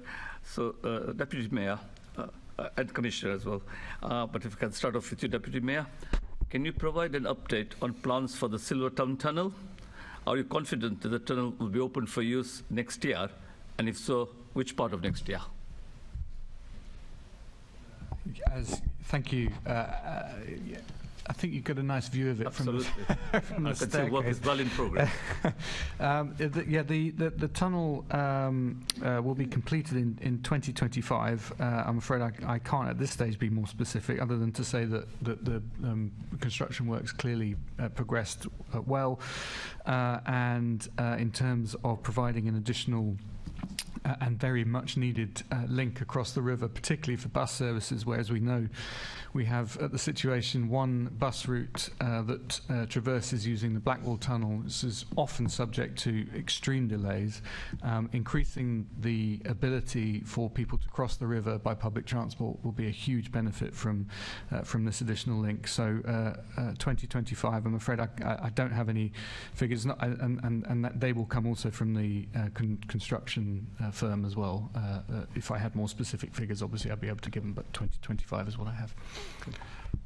Andy, anything? Yeah, so I can confirm we're on track for 2025. I'm not going to announce a date here and now, but I believe we're also in the final details arranging a visit for the committee, hopefully next month as well, and I hope you'll be suitably impressed. But I think it's going to be an exciting opportunity that will make a significant difference to East London. Yeah, I'm certainly looking forward to the visit. One more question, Chair. So again, to either yourself, Seb, or Andy, this is about the Blackwall Tunnel. So are you able to give an update about the proposed Blackwall Tunnel charging and discounts, if any, for local residents? As you may be aware, I submitted a petition of over 800 local Tower Hamlets residents, signatories, to the Assembly recently about this issue. Yeah, thank you for that petition. It's a really important issue here. The way in which Silvertown is funded, obviously, is by the toll that will then pay back the contractor, and it is a legacy of the planning approval for the tunnel that the same toll be applied to Blackwall. In order to then ensure that you actually A, manage the traffic levels, but also B, you don't have people using only one of the two tunnels available, which obviously defeat the purpose.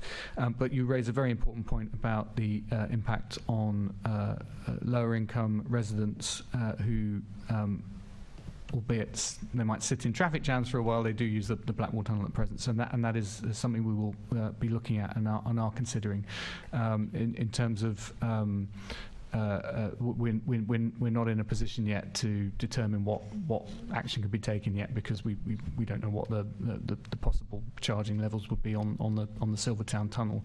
But it's a very important point you raise, and actually one that we need to look at more broadly in terms of the river crossings that are available both in East London and West London, of course, where there are many more options for people. Just to add that we're looking at proposals around any discounts as appropriate for local residents on low income, and they'll be included as part of any proposals that are put forward to. Ultimately, I think it's the TfL board that has to approve them in good order before the tunnel opens. Thank you. Thank you. Assembly Member Berry, you want to come in? Yeah, just very quickly, Deputy Mayor, you said we don't know what the charging levels will be for the Silvertown Tunnel. When will you be saying to people the possible charging levels, and when will there be a proper consultation on this? Because that is also required by the planning permission, and at the moment we're getting dangerously close to when people are going to have to start planning ahead to pay these tolls. It seems to me that this is being put off unnecessarily. I assure you it's not being put off at all, but there is a statutory process in terms of obviously when we know the point at which the tunnel is likely to be complete, and you work backwards from that, but don't have that yet. So I can assure you that all of the timelines that are there that we are bound to for good reason will be met, and we're not abutting that yet. Okay, and then also the other thing that we've definitely learned from the introduction of the ultra low emission zone is that it would be a really good idea to try to avoid impacts and give people alternatives to driving, alternatives to paying the new toll. We definitely don't want the new tunnel to induce any new traffic, and getting the toll right is very difficult to do. Announcing and consulting sooner upon the toll level would enable you to plan ahead for what to do with that income, because that income is going to be vital to making improvements in the local area. Do you not think you should be pressing ahead with that a little bit sooner than your last answer just sort of indicated? It was very casual what you said. Apologies if my demeanour is casual, but this is a serious issue, and I appreciate the need for clarity as soon as possible. I completely understand that, but one of the aspects of clarity we also need to look at is what are those options for cross-river travel by public and active transport? What are the existing? What does the existing infrastructure provide, and what could potentially new infrastructure provide? And looking at the potential cost of those as well is also an important part of then working out what you have and what you haven't got in terms of revenue. So I can assure you that that process is underway. Okay, we'll look forward to seeing some more details soon, but I'm assuming not before the election. I couldn't say, to be honest, and I don't have any firm timetables in terms of when we'll have costings on ideas that are around. Obviously, there have been ideas in the past that have then been costed that have turned out to be unaffordable, and we wouldn't want to be in a situation where we're presenting ideas that are simply not feasible. That would not be a good place to be. No, thank you very much. Thank you. Assembly Member Pigeon. Finally, I wanted to ask you about Hammersmith Bridge. Obviously, still closed. They're open to cyclists now.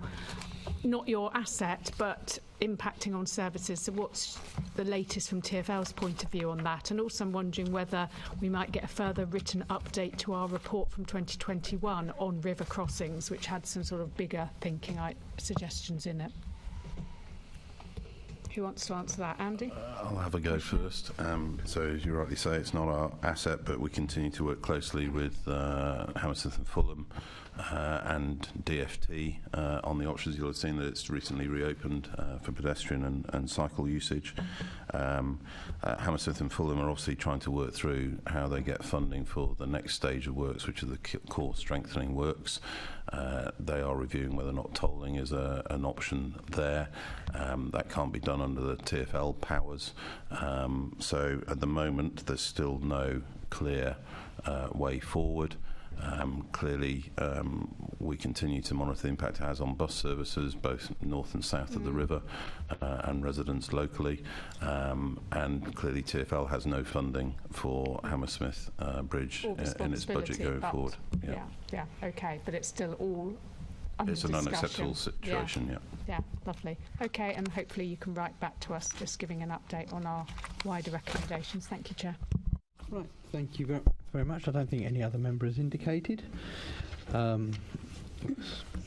Meeting's looking a bit like the West Ham game at half-time. So I'd like to thank the Deputy Mayor and the Commissioner for attending today and for their answers to our questions.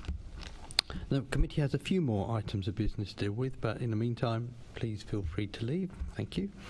Can I ask the committee to note the report and discussion? Noted.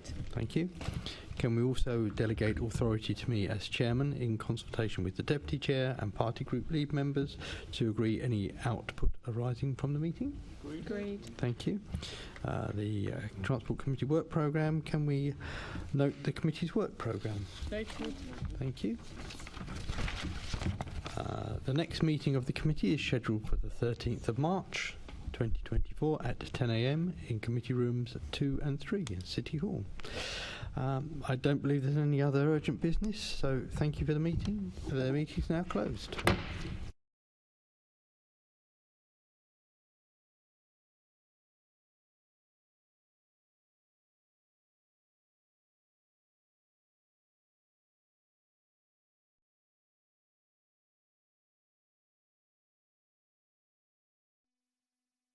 This is the broadcast from City Hall, the home of the Greater London Authority. Please stand by.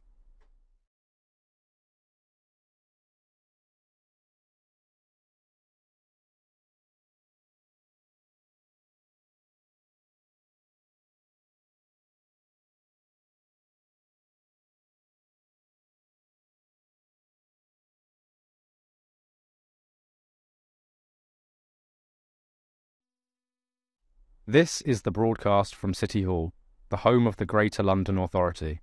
Please stand by.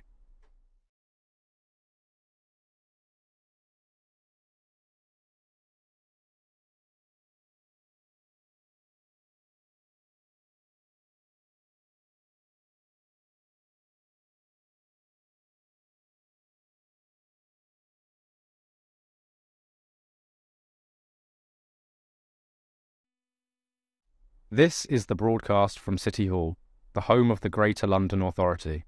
Please stand by.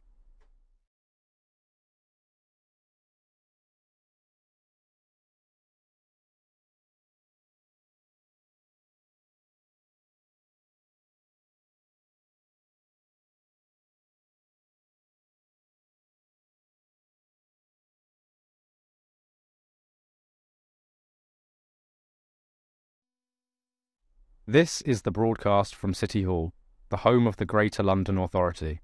Please stand by.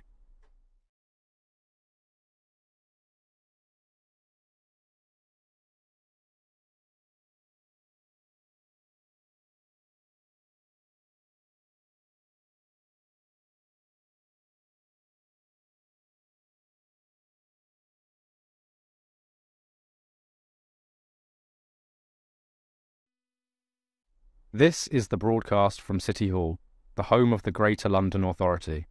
Please stand by.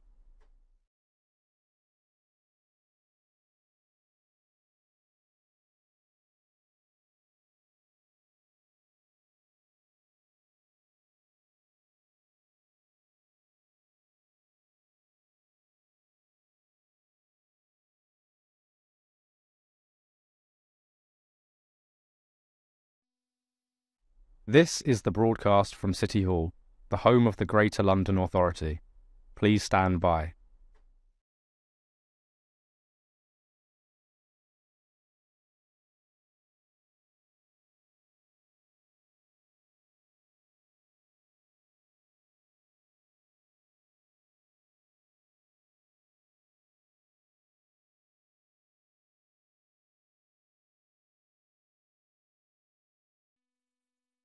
This is the broadcast from City Hall, the home of the Greater London Authority.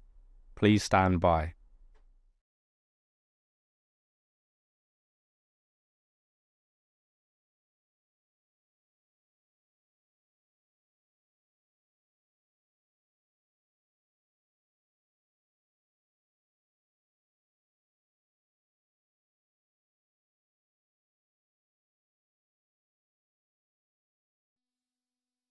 This is the broadcast from City Hall, the home of the Greater London Authority. Please stand by.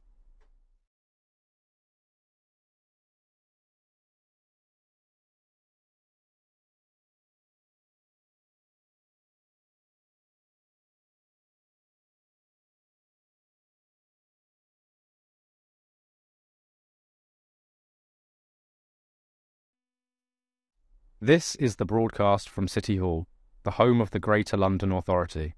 Please stand by.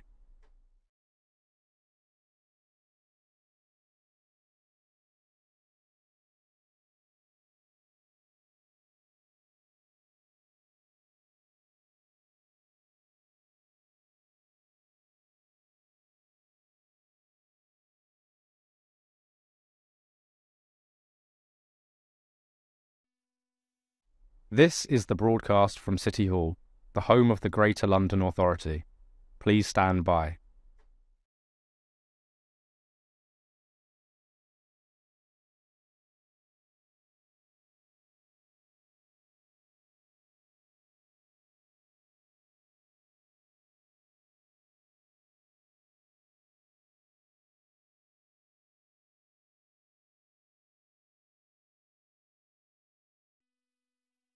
This is the broadcast from City Hall, the home of the Greater London Authority.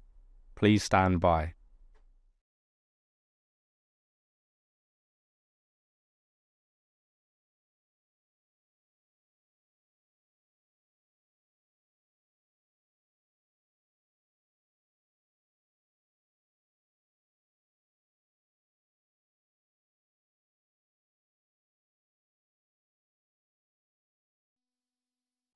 This is the broadcast from City Hall, the home of the Greater London Authority. Please stand by.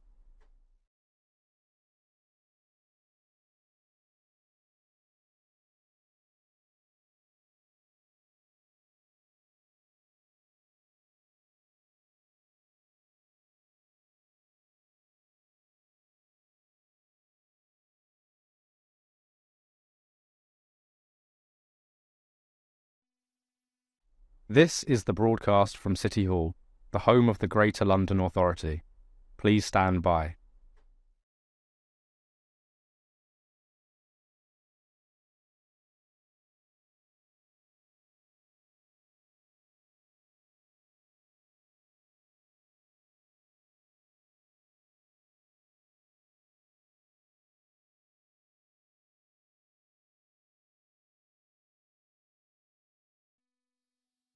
This is the broadcast from City Hall, the home of the Greater London Authority.